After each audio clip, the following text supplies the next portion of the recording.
ದೇವರಾಗಿರುವ ಯೇಸುಕ್ರಿಸ್ತನ ನಾಮದಲ್ಲಿ ನಿಮ್ಮೆಲ್ಲರಿಗೂ ನನ್ನ ಪ್ರೀತಿ ಅಭಿನಂದನೆಗಳು. ನಾವು ಪ್ರತಿ ಬಾರಿ ದೇವರ ವಾಕ್ಯವನ್ನು ಧ್ಯಾನ ಮಾಡುವಾಗ ದೇವರು ನಮ್ಮ ನಡುವೆ ಇದ್ದು ಹೊಸ ಹೊಸ ಕಾರ್ಯಗಳನ್ನು ಹೇಳಿಕೊಡುವವರಾಗಿದ್ದಾರೆ. ನಮ್ಮ ನೆನಪಿಗೋಸ್ಕರವಾಗಿ ಕೆಲವೊಂದು ವಾಕ್ಯವನ್ನು ನಾನು ಅದನ್ನು ಬರೆದಿಟ್ಟುಕೊಂಡು ಒಂದು ಪೇಪರ್ನಲ್ಲಿ ಒಂದು ಪ್ರಿಂಟೌಟ್ ತಗೊಂಡಿರ್ತೀನಿ. ನಾನು ಪ್ರಸಂಗ ಪೂರ್ತಿಯಾಗಿ ಬರೆದಿಟ್ಟಿರೋದಿಲ್ಲ. ನಾನು ಮಾತಾಡಬೇಕಾದ್ರೆ ನನಗೆ ಕೆಲವೊಂದು ಕಾರ್ಯಗಳು, ನನಗೆ ಗೊತ್ತಿಲ್ಲದಿರುವ ಕಾರ್ಯಗಳು ಕೂಡ ದೇವರಾತ್ಮನು ಪ್ರಕಟಿಸಿ ಮಾತಾಡುವುದನ್ನು ಕೇಳುತ್ತೇನೆ. ನೀವು ಯಾವ ರೀತಿ ಕೇಳಿಸಿಕೊಳ್ಳುತ್ತೀರೋ ನಾನು ಕೇಳಿಸಿಕೊಳ್ಳುತ್ತೇನೆ. ನಾನು ನಿಮಗೆ ಕಲಿಸುವುದಾಗಿಯೂ ನಿಮಗೊಂದು ಧ್ಯಾನವನ್ನು ಕೊಡುವ ಹಾಗೆ ಅನ್ನಿಸುತ್ತಿಲ್ಲ ನನಗೆ. ಯಾಕೆಂದರೆ ಅಷ್ಟರ ಮಟ್ಟಿಗೆ ನಮಗ್ಯಾರಿಗೂ ಜ್ಞಾನ ಇಲ್ಲ. ದೇವರ ಮಾತುಗಳನ್ನು ಹಂಚಿಕೊಳ್ಳುವಂತಹ, ಅರ್ಥ ಮಾಡಿಕೊಳ್ಳುವಂತಹ ಜ್ಞಾನವೂ ನಮಗಿಲ್ಲ. ದೇವರಾತ್ಮನು ತಾನೇ ನಮ್ಮ ನಡುವೆ ಇದ್ದು ಮಾತಾಡುವ ನನಗೂ ಕೇಳಿಸಿಕೊಳ್ಳುವ ನಿಮಗೂ ತಮ್ಮ ಮಾತುಗಳನ್ನು ಹಂಚಿಕೊಡುತ್ತಾರೆ. ಇದರಲ್ಲಿ ನನಗೆ ಪರಿಪೂರ್ಣವಾದ ನಂಬಿಕೆ ಇದೆ.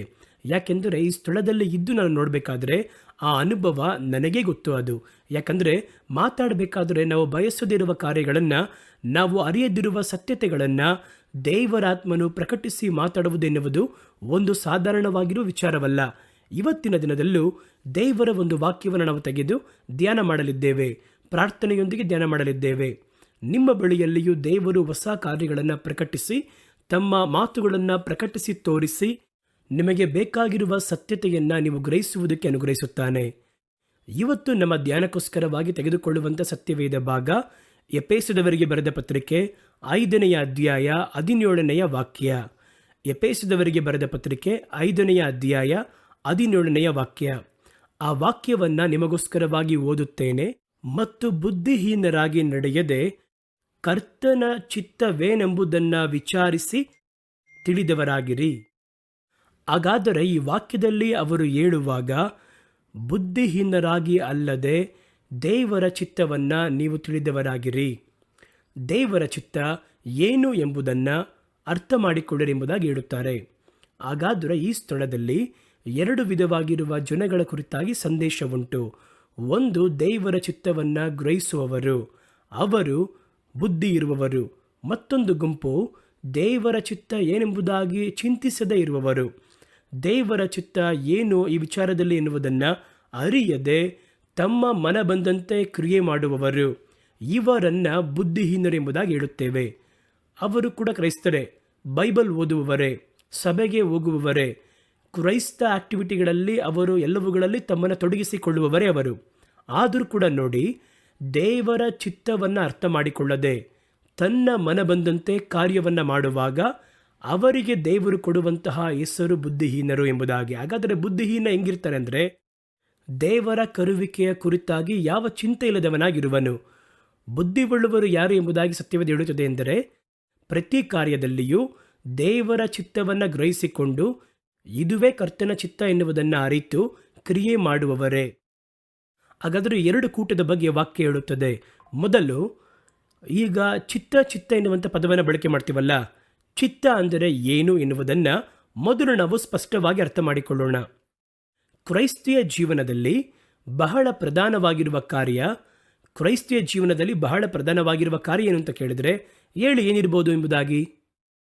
ಇನ್ನೊಬ್ಬರ ಮೇಲೆ ಪ್ರೀತಿ ತೋರಿಸುವುದಾ, ಕರ್ತನ ಮೇಲೆ ಪ್ರೀತಿ ತೋರಿಸುವುದಾ, ಎಲ್ಲವನ್ನ ದಾಟಿ ಬಹು ಮುಖ್ಯವಾಗಿರುವ ಒಂದು ಕಾರ್ಯ ಉಂಟು. ಅದೇನು ಗೊತ್ತಾ? ದೇವರ ಚಿತ್ತವನ್ನು ಮಾಡುವುದು. ದೇವರ ಚಿತ್ತ ಮಾಡುವುದು ಎನ್ನುವಂಥ ಈ ಕಾರ್ಯದಲ್ಲಿಯೇ ನಾವು ಹೇಳಿದ ಎಲ್ಲ ಆಕ್ಟಿವಿಟಿ ಅಡಕವಾಗಿದೆ. ತಂದೆಯನ್ನು ಪ್ರೀತಿ ಮಾಡುವುದು, ಕರ್ತನನ್ನು ಪ್ರೀತಿ ಮಾಡುವುದು, ನೆರೆಹೊರೆಯವರನ್ನು ಪ್ರೀತಿ ಮಾಡುವುದು, ಅಥವಾ ಸತ್ಕ್ರಿಯೆಗಳನ್ನು ಮಾಡುವುದು, ಸೇವೆ ಮಾಡುವುದು, ಎಲ್ಲವೂ ಕೂಡ ಆ ಚಿತ್ತ ಎನ್ನುವ ಪದದಲ್ಲೇ ಎಲ್ಲವೂ ಅಡಕವಾಗಿದೆ. ಆ ರೀತಿ ನೋಡೋದಾದರೆ ಕ್ರೈಸ್ತಿಯ ಜೀವನದಲ್ಲಿ ಬಹು ಮುಖ್ಯವಾಗಿರುವ ಕಾರ್ಯ ಏನಂತ ಕೇಳಿದರೆ, ದೇವರ ಚಿತ್ತವನ್ನು ಮಾಡುವಂಥದ್ದೇ. ಅದುವೇ ಬಹಳ ಮುಖ್ಯವಾಗಿರುವ ಕಾರ್ಯ. ಸರಿ, ಚಿತ್ತ ಅಂದರೆ ಏನು? ಅದನ್ನು ಮೊದಲು ಅರ್ಥ ಮಾಡಿಕೊಂಡರೆ ಅನಂತರ ಬರುವಂತಹ ಕಾರ್ಯಗಳಲ್ಲಿ ಸರಳವಾಗಿ ಅರ್ಥ ಮಾಡಿಕೊಳ್ಳುವುದಕ್ಕೆ ನಮಗೆ ಸಹಾಯಕರವಾಗಿರುತ್ತದೆ. ಚಿತ್ತ ಅಂದರೆ ಏನು? ಚಿತ್ತ ಎನ್ನುವುದಾದರೆ ಒಂದರ ಕುರಿತಾಗಿ ದೇವರ ಉದ್ದೇಶ, ಒಂದು ವಿಷಯದ ಕುರಿತಾಗಿರುವ ದೇವರ ಉದ್ದೇಶ ಅಥವಾ ಆತನ ಬಯಕೆ. ದೇವರು ಒಂದು ಕಾರ್ಯದಲ್ಲಿ ಒಂದು ಉದ್ದೇಶವನ್ನು ಇಟ್ಟಿರ್ತಾರೆ. ಆ ಉದ್ದೇಶ ಏನೋ ಅದಕ್ಕೆ ಹೆಸರೇ ಚಿತ್ತ. ದೇವರ ಉದ್ದೇಶದ ಹೆಸರು, ಅದಕ್ಕೆ ಹೆಸರು ಚಿತ್ತ. ಅವರು ಸೃಷ್ಟಿಪನು. ನೋಡಿ, ನೀವು ನಾನು ಬೇರೆ, ಕರ್ತನೆನ್ನುವವನು ಬೇರೆ. ಅವರು ಯಾವ ರೀತಿ ನಮ್ಮಲ್ಲಿ ವ್ಯತ್ಯಾಸವಾಗ್ತಾರೆ ಅಂದರೆ, ಅವನು ಸೃಷ್ಟಿಕನು. ಸೃಷ್ಟಿಪನು ಅಂದರೆ ಏನಂತ ಗೊತ್ತಾ? ಒಂದು ವಸ್ತುವನ್ನು ಉಂಟು ಮಾಡುವಾತನು. ನಾವಿವತ್ತು ಲೋಕದಲ್ಲಿ ಬಹಳ ಮಂದಿ ನೋಡ್ತೀವಿ, ವಸ್ತುಗಳನ್ನು ಉಂಟು ಮಾಡುವವರಿದ್ದಾರೆ.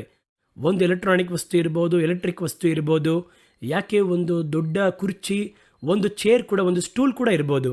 ಅವೆಲ್ಲವನ್ನು ರೂಪಿಸುವವರು. ಈ ರೀತಿ ಉಂಟು ಮಾಡುವವರೆಲ್ಲರೂ ಕೂಡ ನಾವು ಸೃಷ್ಟಿಕರ್ತನು ಎಂಬುದಾಗಿ ಹೇಳಲು ಸಾಧ್ಯವಿಲ್ಲ. ಸಾಮಾನ್ಯವಾದ ಪದದಲ್ಲಿ ಉಂಟು ಮಾಡುವವರು ಅಂತ ಹೇಳಿದರೂ ಕೂಡ ಸೃಷ್ಟಿಕನು ಎಂದರೆ ಯಾವ ಮೂಲ ವಸ್ತು ಇಲ್ಲದೆ ಒಂದನ್ನು ಉಂಟು ಮಾಡುವಾತನು. ಈಗ ಒಬ್ಬನು ಈ ಒಂದು ಕುರ್ಚಿಯನ್ನು ಮಾಡಬೇಕು, ಒಂದು ಮೇಜನ್ನು ಮಾಡಬೇಕೆಂದರೆ ಅದಕ್ಕೆ ಮೂಲ ವಸ್ತುವಾಗಿರುವ ಒಂದು ಮರದ ಅಗತ್ಯತೆ ಇದೆ.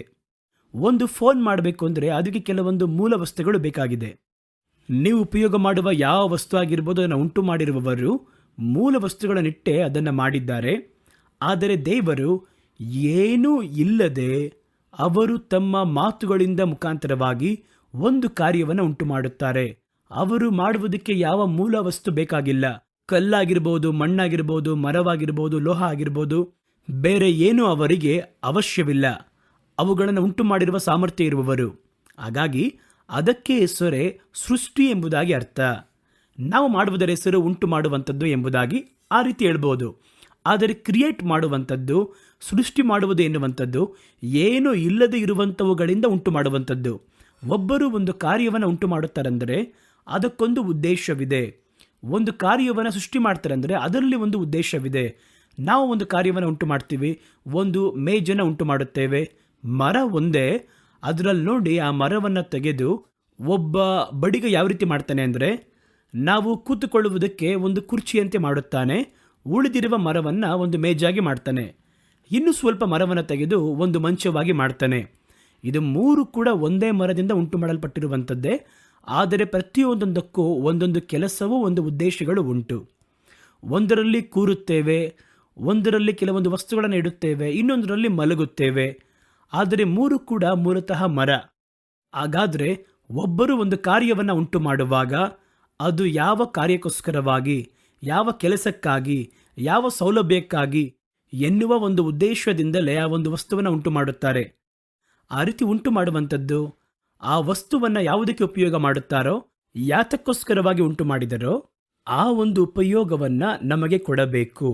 ನಾನು ಕೆಲವು ಸ್ಥಳದಲ್ಲಿ ನೋಡಿದ್ದೇನೆ, ನನ್ನ ಸ್ನೇಹಿತರ ಮನೆಯಲ್ಲಿ, ಎಲ್ಲ ಮನೆಯಲ್ಲೂ ಇದೆ ಎಂಬುದಾಗಿ ಕೆಲವೊಂದು ವರ್ಷಗಳ ಹಿಂದೆ ಹೇಳ್ತಿರೋದು, ಫ್ರಿಜ್ಜನ್ನು ಪಡೆದುಕೊಂಡ್ರು. ಫ್ರಿಜ್ ತಗೊಂಡ್ರೆ ಒಂದು ದೊಡ್ಡ ಫ್ರಿಜ್ ಅದು. ಆದರೆ ಆ ಫ್ರಿಜ್ಜಲ್ಲಿ ಇಡುವುದಕ್ಕೆ ಹಲವಾರು ವಸ್ತುಗಳು ಇಲ್ಲ ಅವರ ಬಳಿಯಲ್ಲಿ. ಕುಡಿಯುವುದಕ್ಕೆ ಇಡಬೇಕಾಗಿರುವಂಥ ಬಾಟಲ್ಗಳಿಲ್ಲ, ಜ್ಯೂಸ್ ಇಲ್ಲ, ಹಣ್ಣುಗಳಿಲ್ಲ, ಅದನ್ನು ಇಡುವಷ್ಟು ಅವರಲ್ಲಿ ಬಹಳ ಸೌಲಭ್ಯ ಇಲ್ಲ. ಆದ್ದರಿಂದ ಅವ್ರೇನು ಮಾಡಿದ್ರು ಅಂದರೆ, ಕೆಲವೊಂದು ತಟ್ಟೆಗಳಲ್ಲಿ ಈ ವಸ್ತುಗಳನ್ನು ಇಟ್ಟು, ಒಮ್ಮೆ ಅವರ ಮನೆಗೆ ಹೋಗಿದ್ದಾಗ ಅವರ ಫ್ರಿಜ್ಜನ್ನು ನೋಡಿದ್ರಲ್ಲಿ ಕೆಳಗಿರುವಂತಹ ತಟ್ಟೆಗಳಲ್ಲಿ ಫ್ರಿಜ್ನ ಆಫ್ ಮಾಡಿ ತಮ್ಮ ಬಟ್ಟೆಗಳನ್ನು ಅವರು ಜೋಡಿಸಿಟ್ಟಿದ್ದರು. ನಾನು ಕೇಳಿದೆ, ಯಾಕೆ ಫ್ರಿಜ್ಜಲ್ಲಿ ಬಟ್ಟೆ ಇಟ್ಟಿದ್ದಾರೆ ಎಂಬುದಾಗಿ. ಈ ತಟ್ಟೆ ಎಲ್ಲ ಸುಮ್ಮನೆ ತಾನೇ ಇದೆ, ಇದರಲ್ಲಿ ಇಡೋದಕ್ಕೆ ಏನೂ ಇಲ್ಲ, ಆದ್ದರಿಂದ ನಮಗೆ ಫ್ರಿಜ್ ಎನ್ನುವುದು ಒಂದು ಅನವಶ್ಯವಾಗಿರುವಂಥ ಕಾರ್ಯ, ಆಸೆ ಪಟ್ಟು ಪಡ್ಕೊಂಡಿದ್ದೀವಿ, ಆದರೆ ಇದರಲ್ಲಿ ನೋಡಿ ಬಟ್ಟೆಯನ್ನು ಜೋಡಿಸಿದ್ದೇವೆ ಎಂಬುದಾಗಿ ಹೇಳಿದರು. ಮತ್ತೊಂದು ಕುಟುಂಬದಲ್ಲಿ ನೋಡಿದ್ದೇನೆ, ವಾಷಿಂಗ್ ಮಿಷಿನ್ ಒಂದು ತೊಗೊಂಡಿದ್ರು ಅವರು. ಆ ವಾಷಿಂಗ್ ಮಿಷಿನ್ ತೊಗೊಂಡ್ರೂ ಕೂಡ ಅವರು ಬಾವಿಯ ಬಳಿ ಹೋಗಿಯೇ ಬಟ್ಟೆಯನ್ನು ಒಗಿತಾ ಇದ್ದರು. ಏನೋ ಆಸೆ ಪಟ್ಟು ಅದನ್ನು ತೊಗೊಂಡ್ರು, ಅಧಿಕವಾಗಿ ಉಪಯೋಗ ಮಾಡಲಿಲ್ಲ ಅದನ್ನು. ಆದ್ದರಿಂದ ಏನು ಮಾಡಿದ್ರು ಅಂದರೆ, ಆ ವಾಷಿಂಗ್ ಮಿಷಿನ್ನಲ್ಲಿ ಕುಡಿಯುವ ನೀರು ಬರಬೇಕಾದ್ರೆ ನೀರು ತುಂಬಿಟ್ಟಿದ್ದಾರೆ ಅದರಲ್ಲಿ. ಹಾಗಾದರೆ ಐಸ್ ಕ್ರೀಮನ್ನು ಇಂಥವುಗಳನ್ನು ಯಾವ ರೀತಿ ತೆರೆದು ಒಳಗಿಂದ ತೆಗಿತಾರೋ ಆ ರೀತಿ ಮನೆಗೆ ಹೋಗಿ ನೀರನ್ನು ಕೇಳಿದರೆ ವಾಷಿಂಗ್ ಮಿಷಿನ್ ತೆಗೆದು ಒಳಗಿರುವ ತೊಟ್ಟಿಯಲ್ಲಿ ನೀರಿಟ್ಟಿದ್ದಾರೆ, ಆ ನೀರನ್ನು ತೆಗೆದು ಕೊಡ್ತಾ ಇದ್ರು ನಮಗೆ. ಹಾಗಾದರೆ ನೋಡಿ, ವಾಷಿಂಗ್ ಮಿಷಿನ್ನೇ ಅದು, ನೀರು ಹಾಕಿಟ್ರೆ ಅದು ಸ್ವೀಕರಿಸಿಕೊಳ್ಳುತ್ತದೆ. ಫ್ರಿಜ್ಜೇ ಅದು, ನೀವು ಬಟ್ಟೆಯನ್ನು ಮಡಚಿಟ್ರು ಕೂಡ ಅದನ್ನು ಸ್ವೀಕರಿಸುತ್ತದೆ ಅದು. ಆದರೆ ಫ್ರಿಜ್ಜನ್ನು ಉಂಟು ಮಾಡಿದವನು ನೋಡಿದ್ರೆ ಏನಾಗುತ್ತೆ ಯೋಚನೆ ಮಾಡಿ ನೋಡಿ. ಆ ವಾಷಿಂಗ್ ಮಿಷಿನನ್ನು ಮಾಡಿರೋನು ನೋಡಿದ್ರೆ ಹೆಂಗಿರುತ್ತೆ ಯೋಚನೆ ಮಾಡಿ ನೋಡಿ. ಅದು ಉಂಟು ಮಾಡಲ್ಪಟ್ಟಂತಹ ಉದ್ದೇಶ ಏನೋ ಅದಕ್ಕೆ ಉಪಯೋಗ ಮಾಡುವುದರ ಹೆಸರೇ ಚಿತ್ತ. ಅದನ್ನೇ ದೇವರ ವಾಕ್ಯ ಹೇಳುತ್ತದೆ, ಚಿತ್ತ. ಹಾಗಾಗಿ ಒಂದು ವಸ್ತುವನ್ನು ಉಂಟು ಮಾಡಿದವನಿಗೆ ಆ ವಸ್ತುವಿನ ಕುರಿತಾಗಿ ಒಂದು ಉದ್ದೇಶವಿದೆ, ಇದಕ್ಕಾಗಿಯೇ ಇದನ್ನು ಮಾಡಿದ್ದೇವೆ ಎನ್ನುವಂಥ ಉದ್ದೇಶವಿದೆ. ಆ ರೀತಿ ಇರುವುದಾದರೆ ಉಂಟು ಮಾಡಿದವನಿಗೆ ಇಷ್ಟೊಂದು ಉದ್ದೇಶ ಇದ್ದರೆ, ಅದನ್ನು ಸೃಷ್ಟಿ ಮಾಡಿರುವವನಿಗೆ ಏನೂ ಇಲ್ಲದೆ ಇರುವಂಥ ಸ್ಥಳದಿಂದ ನೋಡಿ ನೋಡಿ ಸೃಷ್ಟಿ ಮಾಡಿರುವವರಿಗೆ ಅದರ ಕುರಿತು ಒಂದು ಉದ್ದೇಶ ಇರುತ್ತಲ್ವಾ. ಈ ಶರೀರವನ್ನು ನೋಡಿ, ಸ್ವಲ್ಪ ಇಣುಕಿ ನೋಡಿ, ಶರೀರವನ್ನು ನೋಡಿ, ಕೈಗಳನ್ನು ನೋಡಿ, ಕಾಲುಗಳನ್ನು ನೋಡಿ. ಇದರಲ್ಲಿ ಏನನ್ನ ನೀವು ಉಂಟು ಮಾಡಿದ್ದೀರಾ? ಏನಾದರೂ ನೀವು ಮಾಡಿರುವ ಕಾರ್ಯ ಯಾವುದಾದ್ರೂ ಇದೆಯೋ ನಿಮ್ಮೊಳಗೆ? ಎಲ್ಲವೂ ದೇವರಿಂದ ನಮಗೆ ಅನುಗ್ರಹಿಸಲ್ಪಟ್ಟಿರುವಂಥದ್ದೇ. ಇದುವೇ ನಿಮ್ಮ ವರ್ಣ ಅಂತ ದೇವರು ಕೊಟ್ಟರೆ ಅದೇ ನಿಮ್ಮ ಒಂದು ವರ್ಣ. ಇದುವೇ ನಿನ್ನ ಕೈ ಅಂತ ಹೇಳಿದ್ರೆ ಇದೇ ನಿಮ್ಮ ಕೈ. ಇದುವೇ ನಿಮ್ಮ ಎತ್ತರ ಅಂತ ದೇವರು ಕೊಟ್ಟರೆ ಇದುವೇ ನಿಮ್ಮ ಎತ್ತರ. ಹಾಗಾಗಿ ಎಲ್ಲವನ್ನ ದೇವರೇ ಕೊಟ್ಟಿದ್ದಾರೆ.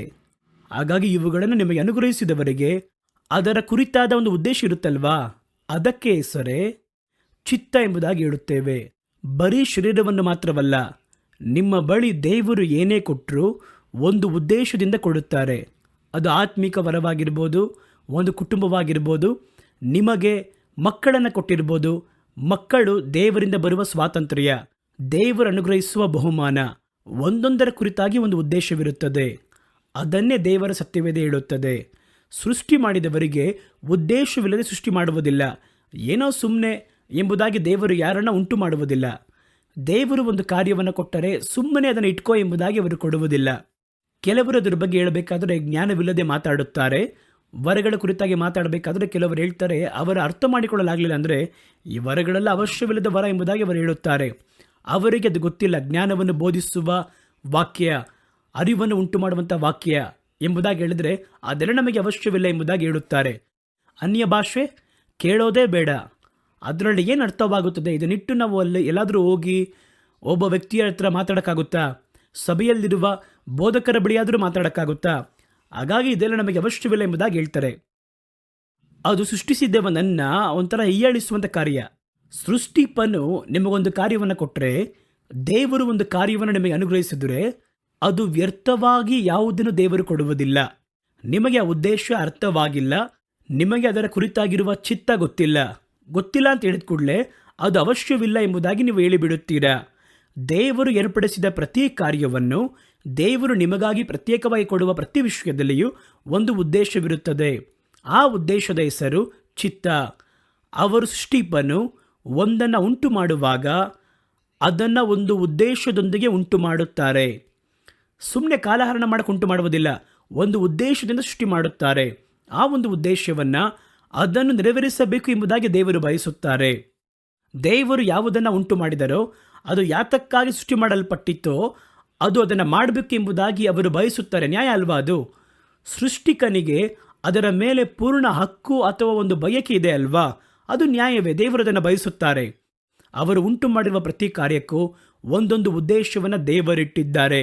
ಅವುಗಳು ತಮ್ಮ ದೇವರ ಉದ್ದೇಶವನ್ನು ನೆರವೇರಿಸುತ್ತಾ ಇವೆ.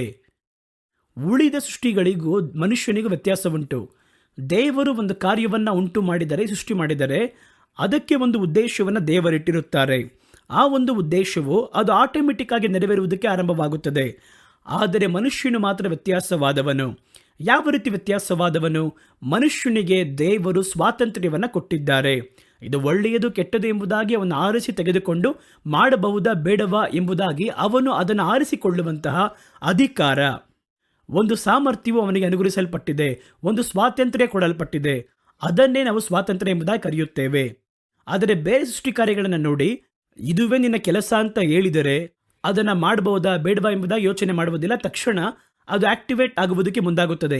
ಆದರೆ ಮನುಷ್ಯನು ಮಾತ್ರ ದೇವರ ಸ್ವರೂಪದಲ್ಲಿ ಉಂಟು ಮಾಡಲ್ಪಟ್ಟಿದ್ದರಿಂದ, ದೇವದೂತರಲ್ಲೂ ಸ್ವಲ್ಪ ಕಡಿಮೆ ಉಂಟು ಮಾಡಲ್ಪಟ್ಟದರಿಂದ ಅದನ್ನು ಗ್ರಹಿಸುವಂತಹ ಬೇರೆ ಅರಿವನ್ನು ದೇವರು ಒಳಗಿಟ್ಟಿದ್ದಾರೆ.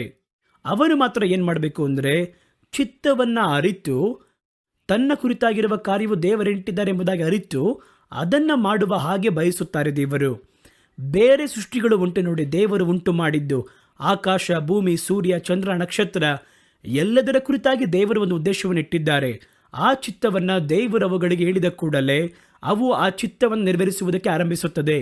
ನೋಡಿ, ಅದಕ್ಕೆ ಉದಾಹರಣೆಯಂತೆ ಒಂದು ವಾಕ್ಯವನ್ನು ಓದೋಣ. ಆದಿಕಾಂಡ ಪುಸ್ತಕ 1ನೇ ಅಧ್ಯಾಯ 14ರಿಂದ ಕೆಲವೊಂದು ವಾಕ್ಯಗಳು.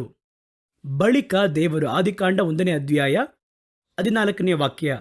ಬಳಿಕ ದೇವರು, ಆಕಾಶ ಮಂಡಲದಲ್ಲಿ ಬೆಳಕುಗಳು ಉಂಟಾಗಲಿ, ಅವು ಹಗಲಿರುಳುಗಳನ್ನು ಬೇರೆ ಬೇರೆ ಮಾಡಲಿ. ಇದಲ್ಲದೆ ಅವು ಗುರುತುಗಳಾಗಿದ್ದು, ನೋಡಿ ಬೆಳಕುಗಳು ಉಂಟಾಗಿದೆ, ಅದನ್ನು ಉಂಟು ಮಾಡಿದ್ದಾರೆ.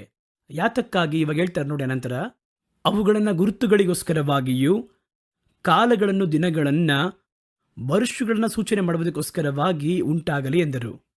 ಅದರ ಉದ್ದೇಶ ಏನಂತ ನೋಡೋದಾದರೆ, ಕಾಲವನ್ನು, ಸಮಯಗಳನ್ನು, ಗುರುತುಗಳನ್ನು, ದಿನಗಳನ್ನು, ವರ್ಷಗಳನ್ನು, ಅದಕ್ಕೋಸ್ಕರವಾಗಿಯೇ ದೇವರು ಬೆಳಕುಗಳನ್ನು ಇಟ್ಟಿದ್ದಾರೆ, ಸೂರ್ಯನನ್ನು, ಚಂದ್ರನನ್ನು ಇಟ್ಟಿದ್ದಾರೆ.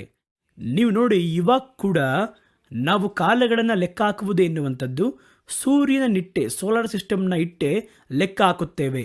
ಒಂದು ದಿನದಲ್ಲಿ ಅದು ಬೆಳಗ್ಗೆ ಹೊರಟಿ, ಅದು ಪೂರ್ವದಿಂದ ಹೊರಟು ಪಶ್ಚಿಮಕ್ಕೆ ಹೋಗಿ ಬೀಳುವವರೆಗೂ ಒಂದು ದಿವಸ, 12 ತಾಸು.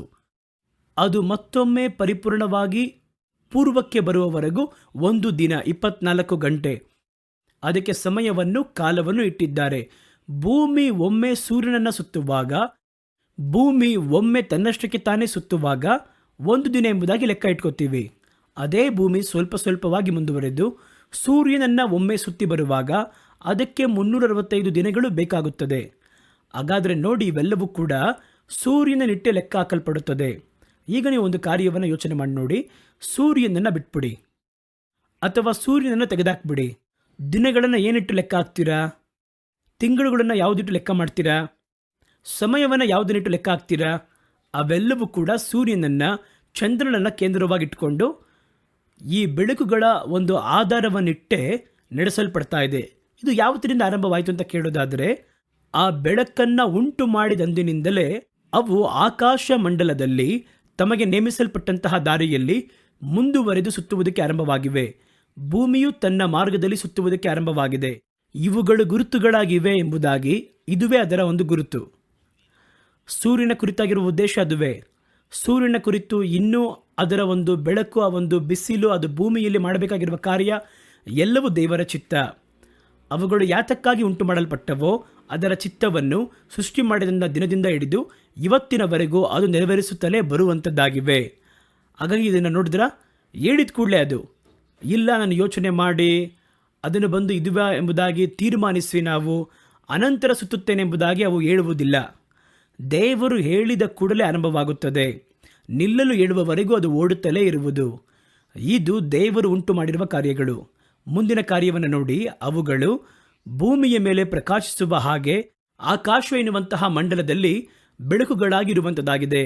ಭೂಮಿಯ ಮೇಲೆ ಅದು ಪ್ರಕಾಶಿಸುವಾಗ ಹಲವು ಪರಿಣಾಮಗಳನ್ನು ಉಂಟು ಮಾಡುತ್ತದೆ. ಹಲವು ಮಾರ್ಪಾಡುಗಳು, ಒಂದು ವ್ಯವಸಾಯ, ಮನುಷ್ಯನ ಜೀವನಾಧಾರ ಎಲ್ಲವೂ ಕೂಡ ಆ ಒಂದು ತಾಪಮಾನದಿಂದ, ಸೂರ್ಯನ ಕಿರಣಗಳಿಂದ ಉಂಟಾಗ್ತಾ ಇವೆ. ಇವುಗಳನ್ನು ಉಂಟು ಮಾಡುವಾಗಲೇ ದೇವರು ಅವುಗಳನ್ನು ಆಯಾ ಸ್ಥಳದಲ್ಲಿ ಇಟ್ಟು, ಇದುವೇ ನಿನ್ನ ಕುರಿತಾಗಿರುವ ನನ್ನ ಉದ್ದೇಶ ಎಂಬುದಾಗಿ ದೇವರು ಅದನ್ನು ಇಟ್ಟಿದ್ದಾರೆ. ದೇವರು ಹಗಲನ್ನು ಆಳುವುದಕ್ಕೆ ದೊಡ್ಡ ಬೆಳಕನ್ನು, ರಾತ್ರಿಯನ್ನು ಆಳುವುದಕ್ಕೆ ಚಿಕ್ಕ ಬೆಳಕಾಗಿರುವ 2 ದೊಡ್ಡ ಬೆಳಕುಗಳನ್ನು, ನಕ್ಷತ್ರಗಳನ್ನು ಉಂಟು ಮಾಡಿದರು. ಅವುಗಳು ಭೂಮಿಯ ಮೇಲೆ ಪ್ರಕಾಶಿಸುವ ಹಾಗೆ ಹಗಲನ್ನು ರಾತ್ರಿಯನ್ನು ಆಳ್ವಿಕೆ ಮಾಡಲು, ಬೆಳಕಿಗೂ ಕತ್ತಲಿಗೂ ವ್ಯತ್ಯಾಸವನ್ನು ಉಂಟು ಮಾಡುವುದಕ್ಕೂ ದೇವರು ಅವುಗಳನ್ನು ಆಕಾಶ ಎನ್ನುವಂತಹ ವಿಸ್ತಾರದಲ್ಲಿಟ್ಟರು. ನೋಡಿದ್ರ? ಹಾಗಾಗಿ ಇದುವೇ ದೇವರ ಚಿತ್ತ. ಯಾತಕ್ಕಾಗಿ ಅದನ್ನು ಇಟ್ಟರು ಎಂಬುದಾಗಿ ನೋಡುವುದಾದರೆ, ಹಗಲನ್ನಾಳಲು, ಇರುಳನ್ನಾಳಲು, ದಿನಗಳನ್ನು ಗೊತ್ತು ಮಾಡಲು, ವರ್ಷಗಳನ್ನು ಗೊತ್ತು ಮಾಡಲು, ತಿಂಗಳುಗಳನ್ನು ಗೊತ್ತು ಮಾಡಲು, ತಮ್ಮ ಒಂದು ಬೆಳಕಿನಿಂದಲೂ ತಾಪಮಾನದಿಂದಲೂ ಭೂಮಿಯನ್ನು ಸಮೃದ್ಧಿಯಾಗಿಡಬೇಕೆನ್ನುವುದೇ ಅದರ ಒಂದು ಉದ್ದೇಶ. ಈ ಒಂದು ಉದ್ದೇಶವನ್ನು ದೇವರು ಅದಕ್ಕೆ ಯಾತಕ್ಕಾಗಿ ಕೊಟ್ಟರೋ ಅದನ್ನು ಉಂಟು ಮಾಡಿದ ಕೂಡಲೇ ಅದು ಅದನ್ನು ಮಾಡಬಹುದಾ ಬೇಡವಾ ಎನ್ನುವಂಥ ಯೋಚನೆ ಮಾಡುವ ಅಧಿಕಾರ ಅವುಗಳಿಗೆ ಇಲ್ಲ. ಅದರ ಉದ್ದೇಶವನ್ನು ದೇವರಿಟ್ಟ ಕೂಡಲೇ ಆಟೋಮೆಟಿಕ್ಕಾಗಿ ಅದು ಕ್ರಿಯೆ ಮಾಡುವುದಕ್ಕೆ ಮುಂದಾಯಿತು. ಆದರೆ ಮನುಷ್ಯರ ಮಟ್ಟಿಗೆ ಅದು ವ್ಯತ್ಯಾಸವಾಗುತ್ತದೆ. ಏಕೆಂದರೆ ಮನುಷ್ಯ ಸ್ವತಂತ್ರನು. ಮನುಷ್ಯನಿಗೂ ಅದೇ ರೀತಿ ಒಂದು ಚಿತ್ತವಿದೆ. ನನ್ನನ್ನು ದೇವರು ಸೇವೆ ಕರೆದರೆ ಒಂದು ಉದ್ದೇಶವಿದೆ. ನಿಮ್ಮನ್ನು ದೇವರನ್ನು ಜವಾಬ್ದಾರಿ ಕರೆದರೆ ಒಂದು ಚಿತ್ತವಿದೆ ಅದರಲ್ಲಿ. ಹಾಗಾಗಿ ಆ ಚಿತ್ತವನ್ನು ಈ ಸೂರ್ಯನ ಹಾಗೆ, ಚಂದ್ರನ ಹಾಗೆ ನೀವು ಬಹಳ ಓದಿ ನೋಡಿದ್ರೆ, ಸಮುದ್ರಕ್ಕೆ ಒಂದು ಚಿತ್ತ ಉಂಟು, ಬೆಟ್ಟಗಳಿಗೆ ಒಂದು ಚಿತ್ತ ಉಂಟು, ಮಳೆಗೆ ಒಂದು ಚಿತ್ತ ಉಂಟು, ಗುಡುಗಿಗೂ ಮಿಂಚಿಗೂ ಕೂಡ ಒಂದು ಉದ್ದೇಶ ಉಂಟು. ಸತ್ಯವೇದದಲ್ಲಿ ಬರೆಯಲ್ಪಟ್ಟಿದೆ, ಗಮನಿಸಿ ನೋಡಿ. ಅವರು ಮಿಂಚುಗಳನ್ನು ತನ್ನ ಕೈಗಳಲ್ಲಿ ಅಡಗಿಸಿಟ್ಟುಕೊಂಡಿದ್ದಾರೆ. ತಮ್ಮ ಬೆರಳುಗಳನ್ನು ಅವರು ಚಾಚಲು ಅವರಿಗೆ ಚಿತ್ತವಾದ ಸ್ಥಳದಲ್ಲಿ ಹೋಗಿ ಬೀಳುತ್ತದೆ. ಈ ಸ್ಥಳದಲ್ಲಿ ಬೀಳು ಅಂತ ಹೇಳಿದ್ರೆ ಅಲ್ಲೋಗಿ ಬೀಳಬೇಕದು. ಹಾಗಾಗಿ ಎಲ್ಲವನ್ನ ತನ್ನ ನಿಯಂತ್ರಣದಲ್ಲೂ ತನ್ನ ಉದ್ದೇಶದ ಒಳಗೂ ದೇವರಿಟ್ಟಿದ್ದಾರೆ. ಅವುಗಳನ್ನು ಅವರು ಮಾಡಲೇಬೇಕು. ಅವುಗಳಿಗೆ ಆಪ್ಷನ್ ಎನ್ನುವುದೇ ಇಲ್ಲ.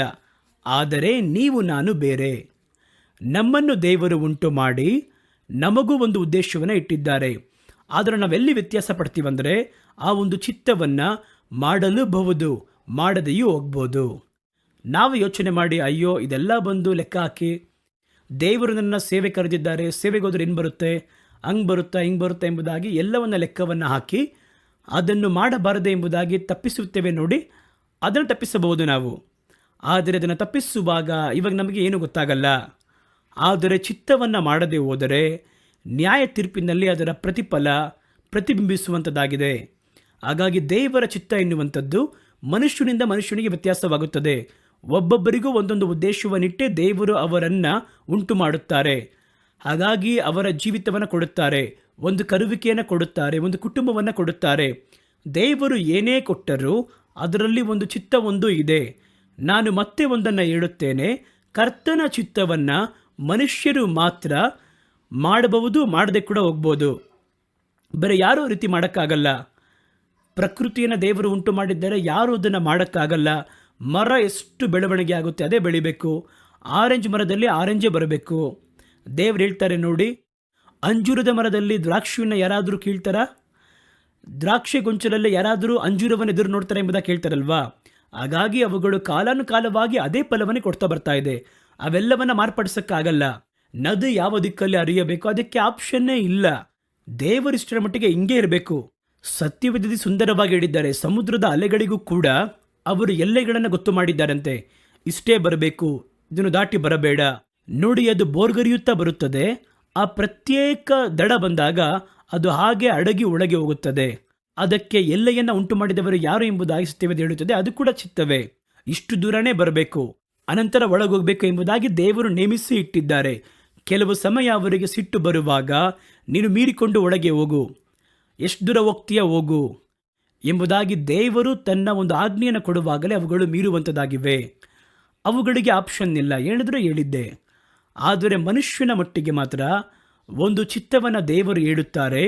ಇವನಲ್ಲಿ ಸ್ವಾತಂತ್ರ್ಯವನ್ನು ಕೊಟ್ಟಿದ್ದಾರೆ. ಆ ಸ್ವಾತಂತ್ರ್ಯವನ್ನು ಕೊಟ್ಟಿದ್ದರಿಂದ ಅವನು ಅದನ್ನು ಮಾಡಲೂಬಹುದು. ಅದರಲ್ಲಿ ಲಾಭ ನಷ್ಟ ಲೆಕ್ಕವನ್ನು ಹಾಕುವುದನ್ನು ನೋಡಿ ಮಾಡದೆ ಕೂಡ ಹೋಗ್ಬೋದು. ಅದು ಅವನ ಒಂದು ಬಯಕೆ, ಅವನ ಒಂದು ಸ್ವಾತಂತ್ರ್ಯ.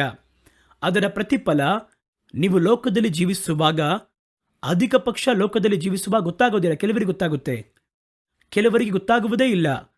ದೇವರು ಒಂದು ಕರುವಿಕೆ ಕೊಟ್ಟಿರ್ತಾರೆ, ಲೆಕ್ಕ ಹಾಕಿ ನೋಡ್ತಾರೆ. ಇದಕ್ಕಿಂತ ನಾವು ಡಾಕ್ಟರ್ ಹೋಗಿದ್ರೆ ಚೆನ್ನಾಗಿರ್ತಿತ್ತಲ್ವಾ, ಒಳ್ಳೆ ಆದಾಯ ಬರುತ್ತಲ್ಲ, ಹಂಗೆ ಬರುತ್ತೆ ಹಿಂಗೆ ಬರುತ್ತೆ ಅಂತ ಅದನ್ನು ಅಂದುಕೊಂಡು ಅಥವಾ ಪರಿಸ್ಥಿತಿಗಳನ್ನು ಆಲೋಚನೆ ಮಾಡಿ ದೇವರಿಟ್ಟಿರುವ ಚಿತ್ತವನ್ನು ಬಿಟ್ಟು ಅವರು ಬೇರೆ ಒಂದು ಕಾರ್ಯವನ್ನು ಆರಿಸಿಕೊಂಡು ಹೋಗುವವರಿಗೆ ಪೂರ್ಣ ಸ್ವಾತಂತ್ರ್ಯವಿದೆ. ಯೇಸುವಿನ ಬಳಿ ಒಬ್ಬ ವ್ಯಕ್ತಿ ಆ ರೀತಿಯೇ ಬಂದ. ಅವನು ಹೇಳಿದ, ದೇವರೇ ನಿಮ್ಮನ್ನು ಹಿಂಬಾಲಿಸಿ ಬರಲು ಬಯಸುತ್ತೇನೆ ಎಂಬುದಾಗಿ. ದೇವರು ಹೇಳಿದರು, ನನ್ನನ್ನು ಹಿಂಬಾಲಿಸಿ ಬಾ ಎಂಬುದಾಗಿ ಕರೆದ್ರು. ಅವನು ಹೇಳಿದ, ದೇವರೇ ನಾನು ಮುಂಚಿತವಾಗಿ ಓಡಿ ನನ್ನ ತಂದೆಯ ಸಮಾಧಿಯನ್ನು ಮಾಡಿ ಅನಂತರ ನಿಮ್ಮ ಹಿಂದೆ ಬರುತ್ತೇನೆ ಎಂಬುದಾಗಿ ಹೇಳ್ತಾನೆ. ಆಗ ದೇವರು ಏನು ಹೇಳಲಿಲ್ಲ, ಹೋಗು, ಯಾಕೆಂದರೆ ಅವನ ಬಯಕೆ ಅದು. ನೀನು ನನ್ನ ಹಿಂಬಾಲಿಸಬೇಕು ಎನ್ನುವಂಥದ್ದು ನನ್ನ ಒಂದು ಬಯಕೆ, ಅದು ನನ್ನ ಚಿತ್ತ, ನಿನ್ನ ಕುರಿತಾಗಿರುವ ಉದ್ದೇಶ ಅದುವೇ. ಆದರೆ ಇವನಿಗೆ ಬೇರೆ ಒಂದು ಚಿತ್ತವಿತ್ತು. ನಾನು ಮುಂಚಿತವಾಗಿ ಹೋಗಿ ನನ್ನ ತಂದೆಯ ಅಂತ್ಯ ಸಂಸ್ಕಾರವನ್ನು ಮಾಡಿ ಬರ್ತೇನೆ ಎಂಬುದಾಗಿ ಅವನು ಹೊರಟು ಹೋದ. ಬಹಳ ಮಂದಿ ಈ ಸ್ಥಳವನ್ನು ಓದ್ಬೇಕಾದ್ರೆ ಏನು ಹೇಳ್ತಾರೆ ಅಂತ ಹೇಳಿದರೆ, ಏನೋ ಅವರಪ್ಪ ಸತ್ತೋಗಿ ಶವವನ್ನು ಮನೆ ಮುಂದೆ ಇಟ್ಟಿದ್ದಾರೋ ಏನೋ ಎಂಬುದಾಗಿ, ಇವನು ಹೋಗಿ ಸಮಾಧಿ ಮಾಡಿ ಬರಬೇಕು, ಅದರಿಂದಲೇ ಹೋಗುತ್ತಾನೆ ಎಂಬುದಾಗಿ ಭಾವಿಸುತ್ತಾರೆ. ಸತ್ಯ ಅದಲ್ಲ. ಅವನಿಗೆ ವಯಸ್ಸಾಗಿರುವಂಥ ಒಬ್ಬ ತಂದೆ ಇದ್ದಾರೆ. ಇವನು ಹೋಗಿ ಅವರ ಎಲ್ಲ ಕರ್ತವ್ಯವನ್ನು ಮಾಡಿ ಅವರು ಸತ್ತ ನಂತರ ಅವರನ್ನು ಸಮಾಧಿ ಮಾಡಿ ಅಂತ್ಯ ಸಂಸ್ಕಾರ ಮುಗಿಸಿ ಆಮೇಲೆ ಬರ್ತೀನಿ ಅಂತ ಹೇಳಿದ್ದವರು.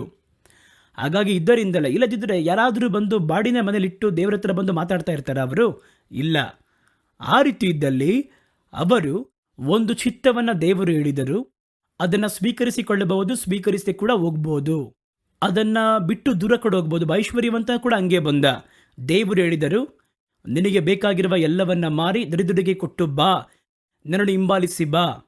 ಅವನು ಬಹಳ ಆಸ್ತಿ ಉಳ್ಳವನಾಗಿದ್ದರಿಂದ ಅವನು ಬಹಳ ದುಃಖದಿಂದ ಹಿಂದಿರುಗಿ ಹೋದ. ದೇವರ ಚಿತ್ತ ಅದುವೇ. ಅವನು ಐಶ್ವರ್ಯವಂತನಾಗಿರುವುದು ಅವರ ಚಿತ್ತವಲ್ಲ. ಎಲ್ಲವನ್ನ ಬಿಟ್ಟು ನನ್ನ ಜೊತೆ ಇರಬೇಕು ಎಂಬುದಾಗಿ ದೇವರು ಬಯಸಿದರು. ಅವನನ್ನು ನೋಡಿ ಅದರಲ್ಲಿ ದೇವರು ಬಂದು ಕಡ್ಡಾಯ ಮಾಡಲಿಲ್ಲ. ಕಡ್ಡಾಯ ಮಾಡೋಕ್ಕಾಗಲ್ಲ. ತನ್ನ ಚಿತ್ತವನ್ನು ಹೇಳ್ಬೋದು. ಅದನ್ನು ಮಾಡುವುದು ಮಾಡದೇ ಇರುವಂಥದ್ದು, ವಿಧೇಯರಾಗುವುದು ಆಗದೇ ಇರುವಂಥದ್ದು ಅವರವರ ಬಯಕೆ. ಹಾಗಾಗಿ ಇದರಲ್ಲಿ ನೋಡೋದಾದರೆ ದೇವರ ಚಿತ್ತ ಮನುಷ್ಯರಿಂದ ಮನುಷ್ಯನಿಗೆ ವ್ಯತ್ಯಾಸವಾಗುತ್ತದೆ. ಮನುಷ್ಯನು ಸ್ವಾತಂತ್ರ್ಯದಿಂದ ಉಂಟು ಮಾಡಲ್ಪಟ್ಟದರಿಂದ ಕರ್ತನು ತನ್ನ ಚಿತ್ತವನ್ನು ಅವರಿಗೆ ಅನುಗ್ರಹಿಸುತ್ತಾರೆ. ಆ ಚಿತ್ತವನ್ನು ಅವನು ಮಾಡುವುದು ಮಾಡದೇ ಇರುವಂಥದ್ದು ಅವನ ಒಂದು ಬಯಕೆ. ಒಂದು ವೇಳೆ ಆ ಚಿತ್ತವನ್ನು ಅವನು ನೆರವೇರಿಸದೆ ಹೋದರೆ ಅದಕ್ಕೆ ಹೆಸರೇ ಪಾಪ. ದೇವರ ಚಿತ್ತವನ್ನು ನೆರವೇರಿಸದೆ ಹೋಗುವಂಥದ್ದು ಪಾಪ. ಪಾಪ ಮಾತ್ರವಲ್ಲ, ದಂಡನೆಗೆ ಸಂಬಂಧಪಟ್ಟ ಅದು ಅಪರಾಧ. ಅದು ದಂಡನೆಗೆ ಸೀಮಿತವಾದ ಅಪರಾಧ. ದಂಡನೆ ಮುಂಚಿತವಾಗಿ ನಾನು ಹೇಳಿದ ಹಾಗೆ ತಕ್ಷಣ ನೆರವೇರಬೇಕು ಎಂಬುದಾಗಿ ಅವರಲ್ಲಿ ಹೇಳಲಿಲ್ಲ. ನಾವು ದುಷ್ಟ ಕಾರ್ಯಗಳನ್ನು ಮಾಡುವಂಥದ್ದನ್ನೇ ಪಾಪ ಎಂಬುದಾಗಿ ಭಾವಿಸಿದ್ದೇವೆ. ದೇವರು ನೇಮಿಸಿರುವ ಕಾರ್ಯಗಳನ್ನು ನೆರವೇರಿಸದೆ ಹೋಗುವಂಥದ್ದು ಕೂಡ ಪಾಪವೇ. ಕುಡಿಯುವಂಥದ್ದು, ಮತ್ತರಾಗುವಂಥದ್ದು, ವ್ಯಭಿಚಾರ ಮಾಡುವಂಥದ್ದು, ದರೋಡೆ ಮಾಡುವಂಥದ್ದು, ಕಳ್ಳತನ, ಇದೆಲ್ಲ ಪಾಪ ಅಂತ ಹೇಳ್ತೀವಲ್ವಾ? ಅಷ್ಟು ಮಾತ್ರ ಪಾಪವಲ್ಲ. ದೇವರು ನಿಮ್ಮ ಕುರಿತಾಗಿಟ್ಟಿರುವಂತಹ ಚಿತ್ತವನ್ನು ಮಾಡದಿದ್ದರೆ ಅದು ಕೂಡ ಪಾಪವೇ. ಅದುವೇ ಪ್ರಧಾನ ಪಾಪ.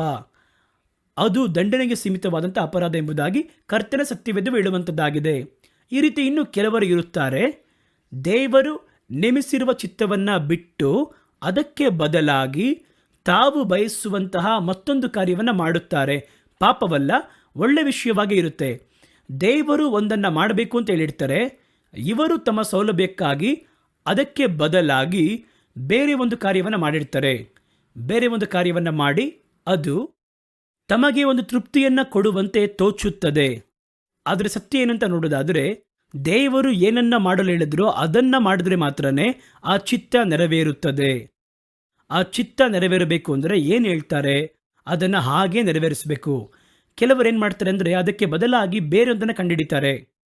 ಕರ್ತನ ಸೇವೆ ಮಾಡಬೇಕು ಅಂದ್ರೆ ಹಂಗೆ ಅಲ್ವಾ, ಕರ್ತನ ಕಾರ್ಯ ಅಂದ್ರೆ ಹಂಗೆ ಅಲ್ವಾ, ಇದನ್ನು ಹಂಗೆ ಮಾಡಬೇಕು ಅಂದ್ರೆ ಹಂಗೆ ಅಲ್ವಾ. ಹಾಗಾದರೆ ಅದಕ್ಕೆ ಬದಲಾಗಿ ಅದೇ ರೀತಿ ಮತ್ತೊಂದನ್ನು ಮಾಡ್ತಾರೆ.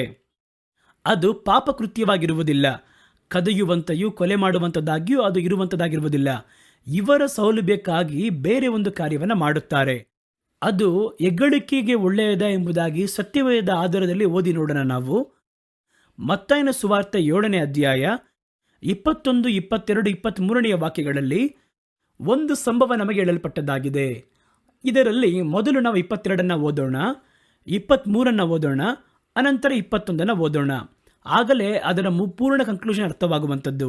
22ನೇ ವಾಕ್ಯ ಹೇಳುತ್ತದೆ, ಆ ದಿನದಲ್ಲಿ, ಯಾವ ದಿನದಲ್ಲಿ ಅಂದರೆ ನ್ಯಾಯ ತೀರ್ಪಿನ ದಿನದಲ್ಲಿ, ದೇವರು ತಮ್ಮ ನ್ಯಾಯಾಸನದಲ್ಲಿ ಕೂತಿರುವಾಗ ಅವರವರು ಮಾಡಿರುವಂಥ ಕೃತ್ಯಗಳಿಗೆ ತಕ್ಕ ಪ್ರತಿಫಲವನ್ನು ಕೊಡುವ ದಿನದಲ್ಲಿ ಅನೇಕರು ನನ್ನನ್ನು ನೋಡಿ, ಸ್ವಾಮಿ ಸ್ವಾಮಿ, ನಿನ್ನ ನಾಮದಲ್ಲಿ ಪ್ರವಾದನೆಯನ್ನು ನುಡಿದಿದ್ದೇವೆ ಅಲ್ಲವಾ?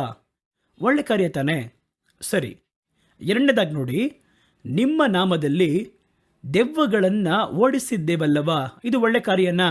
ಒಳ್ಳೆ ಕಾರ್ಯನೇ.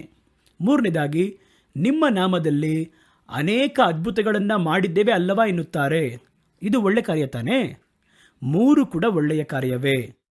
ಒಂದು, ಪ್ರವಾದನೆ ನುಡಿದಿದ್ದಾರೆ. ಎರಡನೇದಾಗಿ, ಅವರು ದೆವ್ವಗಳನ್ನು ಓಡಿಸಿದ್ದಾರೆ. ಮೂರನೇದಾಗಿ, ದೇವರ ನಾಮದಲ್ಲಿಯೇ. ಬೇರೆ ಮಾಟ ಮಂತ್ರ ಮಾಡಿ ದೆವ್ವ ಹಿಡಿದು ಮಾಡಲಿಲ್ಲ ಅವರು. ಅಲ್ಲ, ಆ ರೀತಿಯೆಲ್ಲ ಬರೆಯಲ್ಪಟ್ಟಿಲ್ಲ. ಅವರು ದೆವ್ವಗಳನ್ನು ಓಡಿಸಿದ್ದಾರೆ, ಅನೇಕ ಅದ್ಭುತಗಳನ್ನು ಮಾಡಿದ್ದಾರೆ ಯೇಸುವಿನ ನಾಮದಲ್ಲಿ. ಎಲ್ಲವೂ ಒಳ್ಳೆಯ ತಾನೇ?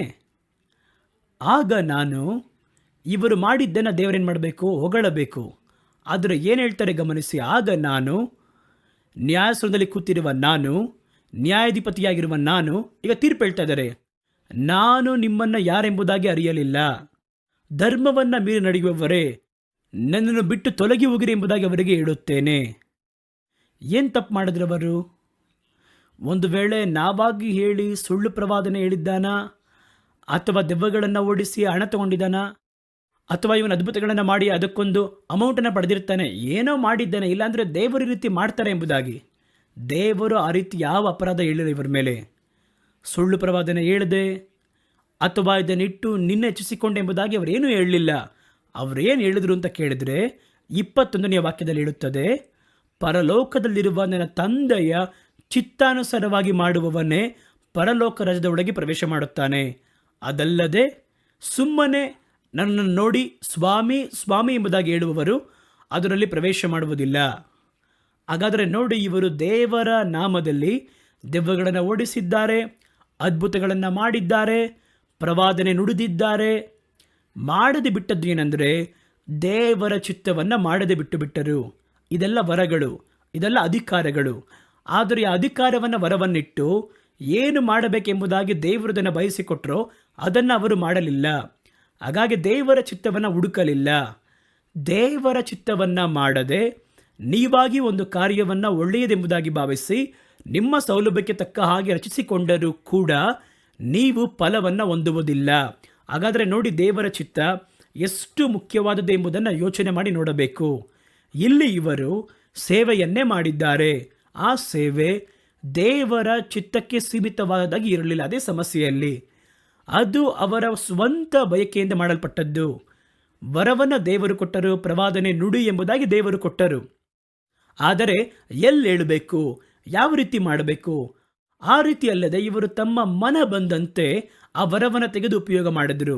ಆ ವರವು ಉಪಯೋಗವಾಗಿದೆ, ಆದರೆ ಅವರು ಆ ವರದ ಮೂಲಕ ಏನು ಮಾಡಬೇಕೆಂಬುದಾಗಿ ದೇವರು ಚಿತ್ತ ಬಿಟ್ಟಿದ್ರೋ ಅದನ್ನು ಮಾಡಲಿಲ್ಲ. ಮಾತಾಡಲು ಹೇಳಿದಾಗ ಮಾತಾಡಬೇಕು, ದೇವರು ಹೋಗು ಎನ್ನುವಂಥ ಸ್ಥಳಕ್ಕೆ ಹೋಗಬೇಕು, ಮಾಡು ಎಂಬುದಾಗಿ ಹೇಳುವುದನ್ನು ಮಾಡಬೇಕು. ಪ್ರವಾದಿಗಳ ಜೀವನ ಕುರಿತಾಗಿ ಯೋಚನೆ ಮಾಡಿ ನೋಡಿ. ಹೆಚ್ಕೆಲ ಆಗಿರ್ಬೋದು, ಒಬ್ಬ ಎರೇಮಿಯ ಆಗಿರ್ಬೋದು, ದೇವರು ಅವರ ಬಳಿ ಅವರಿಗೆ ದರ್ಶನ ಕೊಟ್ಟು ಅವರು ಈ ಸ್ಥಳದಲ್ಲಿ ಹೋಗು, ಈ ಸ್ಥಳದನ್ನು ಹೇಳು ಎಂಬುದಾಗಿ ಹೇಳಿದರೆ ಮಾತ್ರ ಹೇಳ್ತಿದ್ರು. ವೇದಿಕೆ ಸಿಕ್ಕಿದ ಸ್ಥಳದಲ್ಲೆಲ್ಲ ಪ್ರವಾದನೆ ಹೇಳಿಲ್ಲ. ಅವರು ಪ್ರವಾದನೆ ನಡೆಯುವುದಕ್ಕೋಸ್ಕರವಾಗಿ ವೇದಿಕೆ ಹಾಕಿಕೊಂಡು ತಮ್ಮನ್ನು ಪ್ರವಾದಿಗಳೆಂಬುದಾಗಿ ತೋರಿಸಿಕೊಳ್ಳುವುದಕ್ಕೋಸ್ಕರವಾಗಿ ಪ್ರವಾದನೆಯನ್ನು ಹೇಳಲಿಲ್ಲ. ಅವರು ಯಾವ ವರವನ್ನು ಹೊಂದಿದರು, ಯಾವ ಅಧಿಕಾರವನ್ನು ಹೊಂದಿದರು, ಅದರಲ್ಲಿ ಒಂದು ಉದ್ದೇಶವಿರುತ್ತದೆ. ಆ ಉದ್ದೇಶವನ್ನು ಮಾಡದೆ ನೀವು ಸುಮ್ಮನೆ ವರವನ್ನು ಹಿಡಿದು ಆಪರೇಟ್ ಮಾಡಿದರೂ ಕೂಡ ದೇವರು ಅದನ್ನು ಅಪ್ರಿಷಿಯೇಟ್ ಮಾಡುವುದಿಲ್ಲ. ಅದಕ್ಕೆ ತಕ್ಕ ಪ್ರತಿಫಲವನ್ನು ದೇವರು ಕೊಡುವುದಿಲ್ಲ. ಆದ್ದರಿಂದಲೇ ದೇವರ ಚಿತ್ತ ಎನ್ನುವುದು ಬಹಳ ಮುಖ್ಯ ಎನ್ನುವುದನ್ನು ಗಮನಿಸಬೇಕು. ಹಾಗಾಗಿ ಒಂದೊಂದನ್ನು ದೇವರು ಕೊಡುವಾಗ ನೀವು ಹೋಗ್ತೀರಾ, ದೇವರ ಬಳಿ ಅಳ್ತೀರಾ, ಪ್ರಾರ್ಥನೆ ಮಾಡ್ತೀರಾ. ದೇವರು ಕೆಲವೊಂದು ವರಗಳನ್ನು ಕೊಡುತ್ತಾರೆ.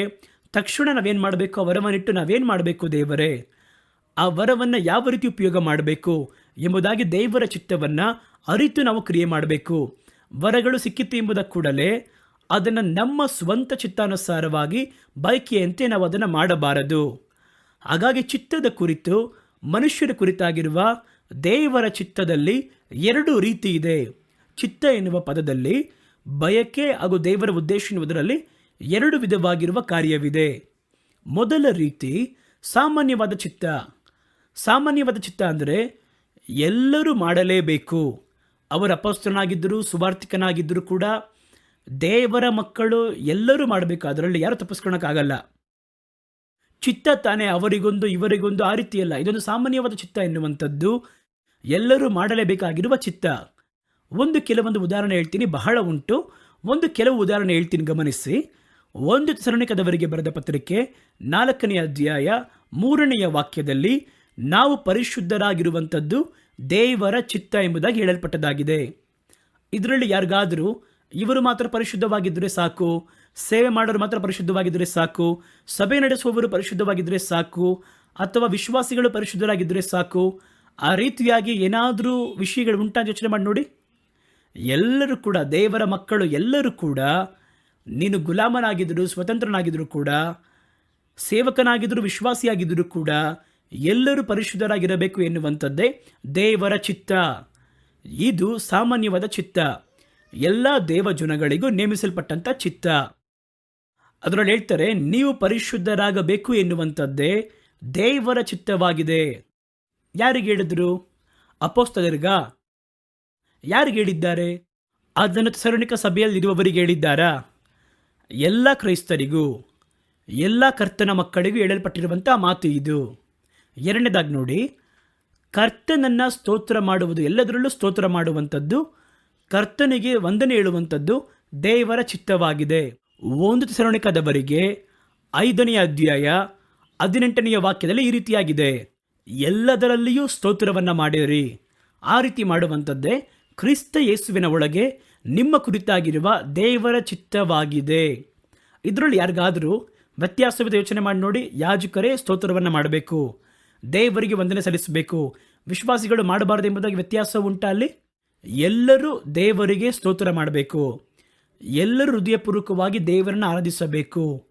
1 ತಿಮೋತಿಯ ಪುಸ್ತಕ 2ನೇ ಅಧ್ಯಾಯ 4ನೇ ವಾಕ್ಯದಲ್ಲಿ ಮತ್ತೊಂದು ಚಿತ್ತ ಹೇಳಲ್ಪಟ್ಟಿದೆ, ಎಲ್ಲ ಮನುಷ್ಯರು ರಕ್ಷಣೆ ಹೊಂದುವುದಕ್ಕೂ ಸತ್ಯವನ್ನು ಅರಿಯುವಂತಹ ಅರಿವನ್ನು ಹೊಂದಿಕೊಳ್ಳುವ ಹಾಗೆ ಅವರು ಚಿತ್ತವುಳ್ಳವರಾಗಿದ್ದಾರೆ. ಹಾಗಾದರೆ ಕೆಲವರು ರಕ್ಷಣೆ ಹೊಂದಬಹುದು, ಕೆಲವರು ರಕ್ಷಣೆ ಹೊಂದುವುದು ಬೇಡ ಎಂಬುದಾಗಿ ಯಾವ ಒಂದು ವ್ಯತ್ಯಾಸವಿಲ್ಲ. ನಾವಾಗಿ ಕೆಲವೊಮ್ಮೆ ಅರಿತೆ ಅನ್ಕೋತೀವಿ, ಏನು ಅನ್ಕೋತೀವಿ ನಾವು ಕ್ರೈಸ್ತ ಕುಟುಂಬದಲ್ಲಿ ಹುಟ್ಟಿದ್ದೇವೆ, ನಾವು 3 ತಲೆಮಾರು ಕ್ರೈಸ್ತರ ಮನೆಯಲ್ಲಿ ಹುಟ್ಟಿರುವುದರಿಂದ ನಾನು ವೈಯಕ್ತಿಕವಾಗಿ ರಕ್ಷಣೆ ಹೊಂದಬೇಕೆನ್ನುವ ಅವಶ್ಯವಿಲ್ಲ. ಹುಟ್ಟುವಾಗಲೇ ರಕ್ಷಣೆ ಹೊಂದ ಕುಟುಂಬದಲ್ಲಿಯೇ ಹುಟ್ಟಿದ್ದೇನೆ, ನಾನು ರಕ್ಷಣೆ ಹೊಂದಿದವನಾಗಿಯೇ ಹುಟ್ಟಿದ್ದೇನೆ ಎಂಬುದಾಗಿ ಹಲವರು ಅಂದುಕೊಳ್ಳುತ್ತಾರೆ. ರಕ್ಷಣೆಯ ಅನುಭವ ಎನ್ನುವಂಥದ್ದು ನೀವು ಯಾವ ಕುಟುಂಬದಲ್ಲಿ ಹುಟ್ಟಿದ್ರೂ ಸರಿ, ಪ್ರತಿಯೊಬ್ಬರಿಗೂ ಒಂದು ವೈಯಕ್ತಿಕವಾಗಿರುವ ಅನುಭವದಂತೆ ಅದು ಬರಬೇಕು, ಅದು ಮುಖ್ಯ. ಈಗ ಮನೆಯಲ್ಲಿ ತಾತ ಡಾಕ್ಟರ್, ಅಜ್ಜಿ ಡಾಕ್ಟರ್, ಅಮ್ಮ ಡಾಕ್ಟರ್, ಅಪ್ಪ ಡಾಕ್ಟರ್, ಇಬ್ಬರು ಅತ್ತೆ ಡಾಕ್ಟರ್, ನಿಮ್ಮ ಮಾಮ ಡಾಕ್ಟರ್, ಇಷ್ಟು ಮಂದಿ ಡಾಕ್ಟರ್. ಆ ಮನೆಯಲ್ಲಿ ಹುಟ್ಟಿದ್ರೆ ಡಾಕ್ಟರ್ ಹುಟ್ಟಕ್ಕೆ ಸಾಧ್ಯನಾ? ನೀವು ಡಾಕ್ಟರ್ ಆಗಬೇಕಂದ್ರೆ ನೀವು ಓದಬೇಕಲ್ವಾ, ನೀವು ನೀಟ್ ಬರೀಬೇಕಲ್ವಾ, ನಿಮಗೆ ಅಡ್ಮಿಷನ್ ಸಿಗಬೇಕು ಅಲ್ವಾ?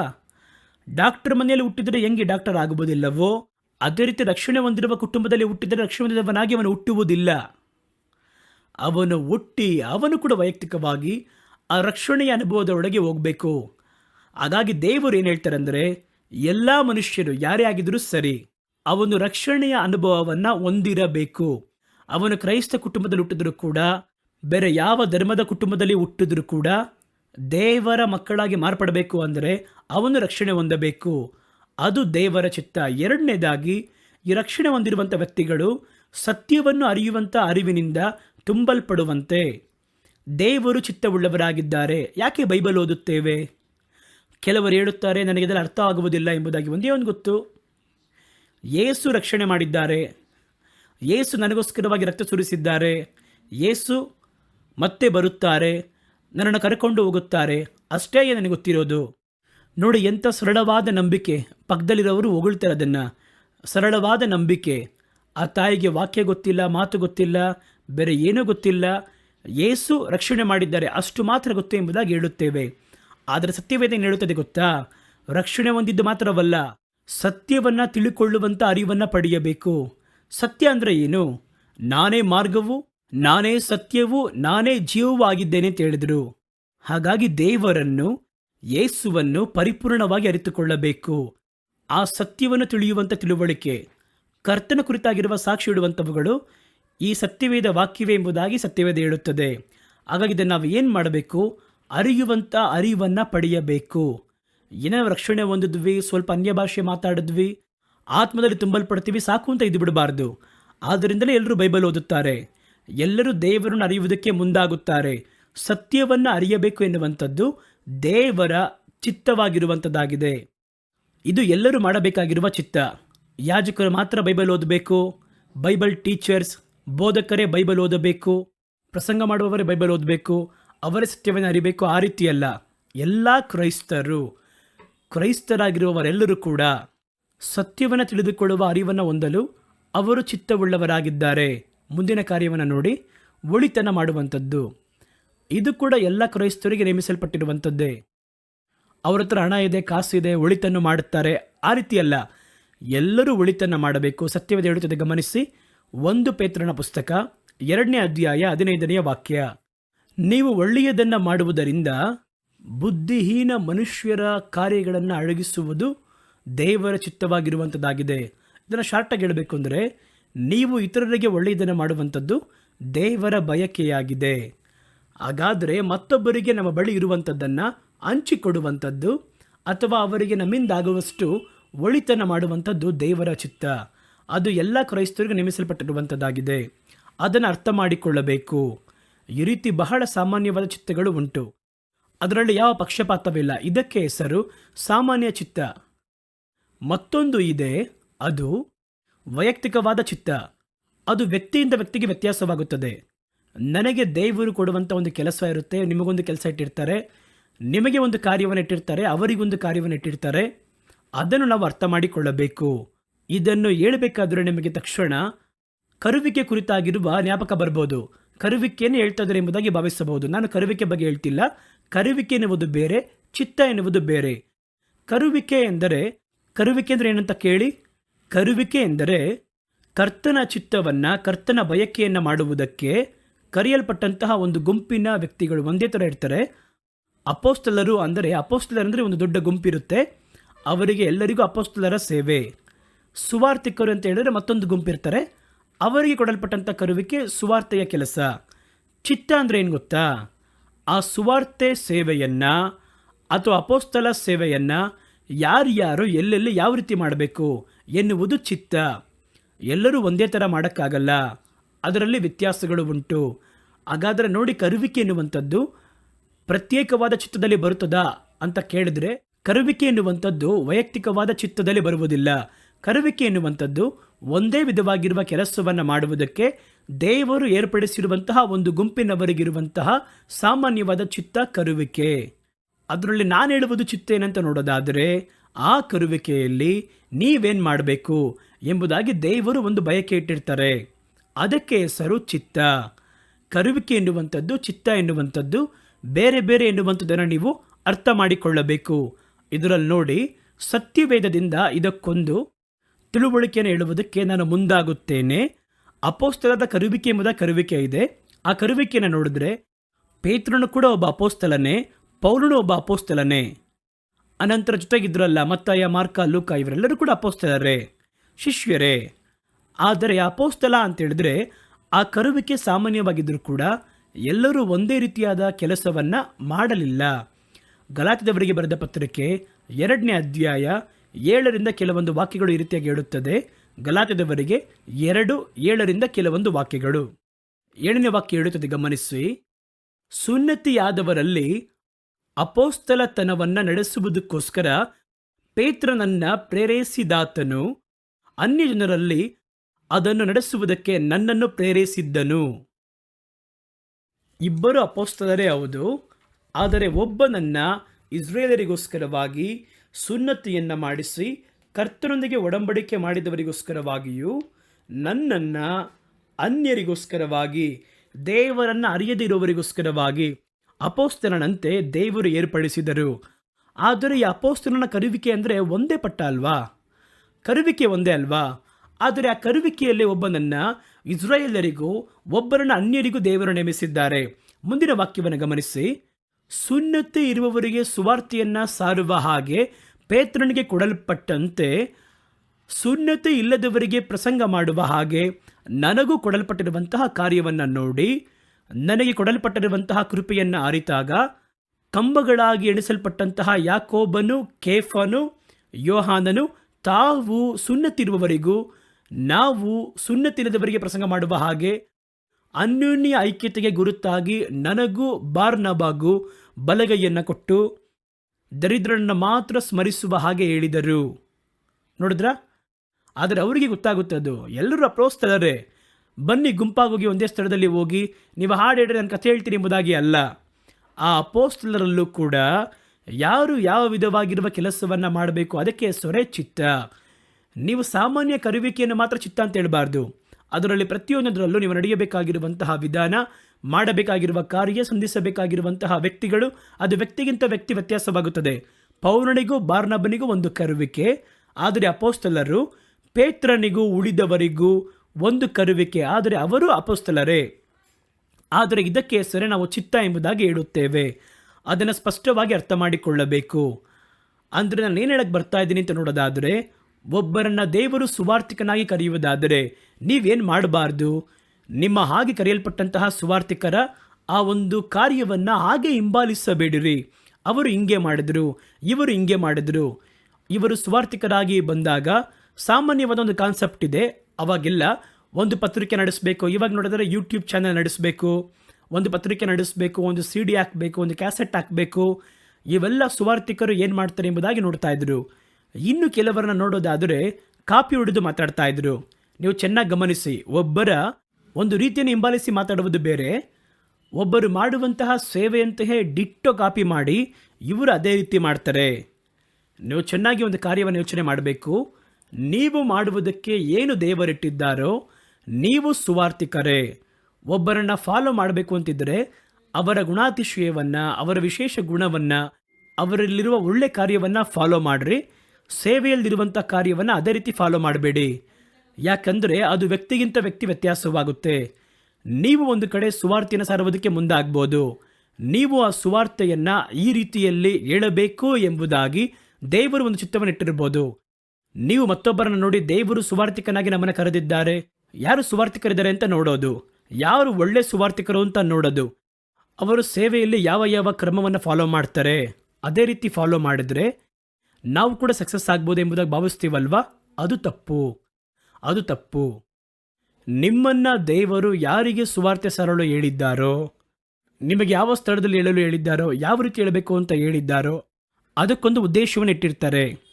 ಹಾಗಾಗಿ ಕರುವಿಕೆಯನ್ನು ಮಾತ್ರ ನೋಡಿ ಅದನ್ನು ಅದೇ ರೀತಿ ಬೇರೆ ಥರ ಫಾಲೋ ಮಾಡುವುದಕ್ಕೆ ಆರಂಭಿಸಬಾರದು.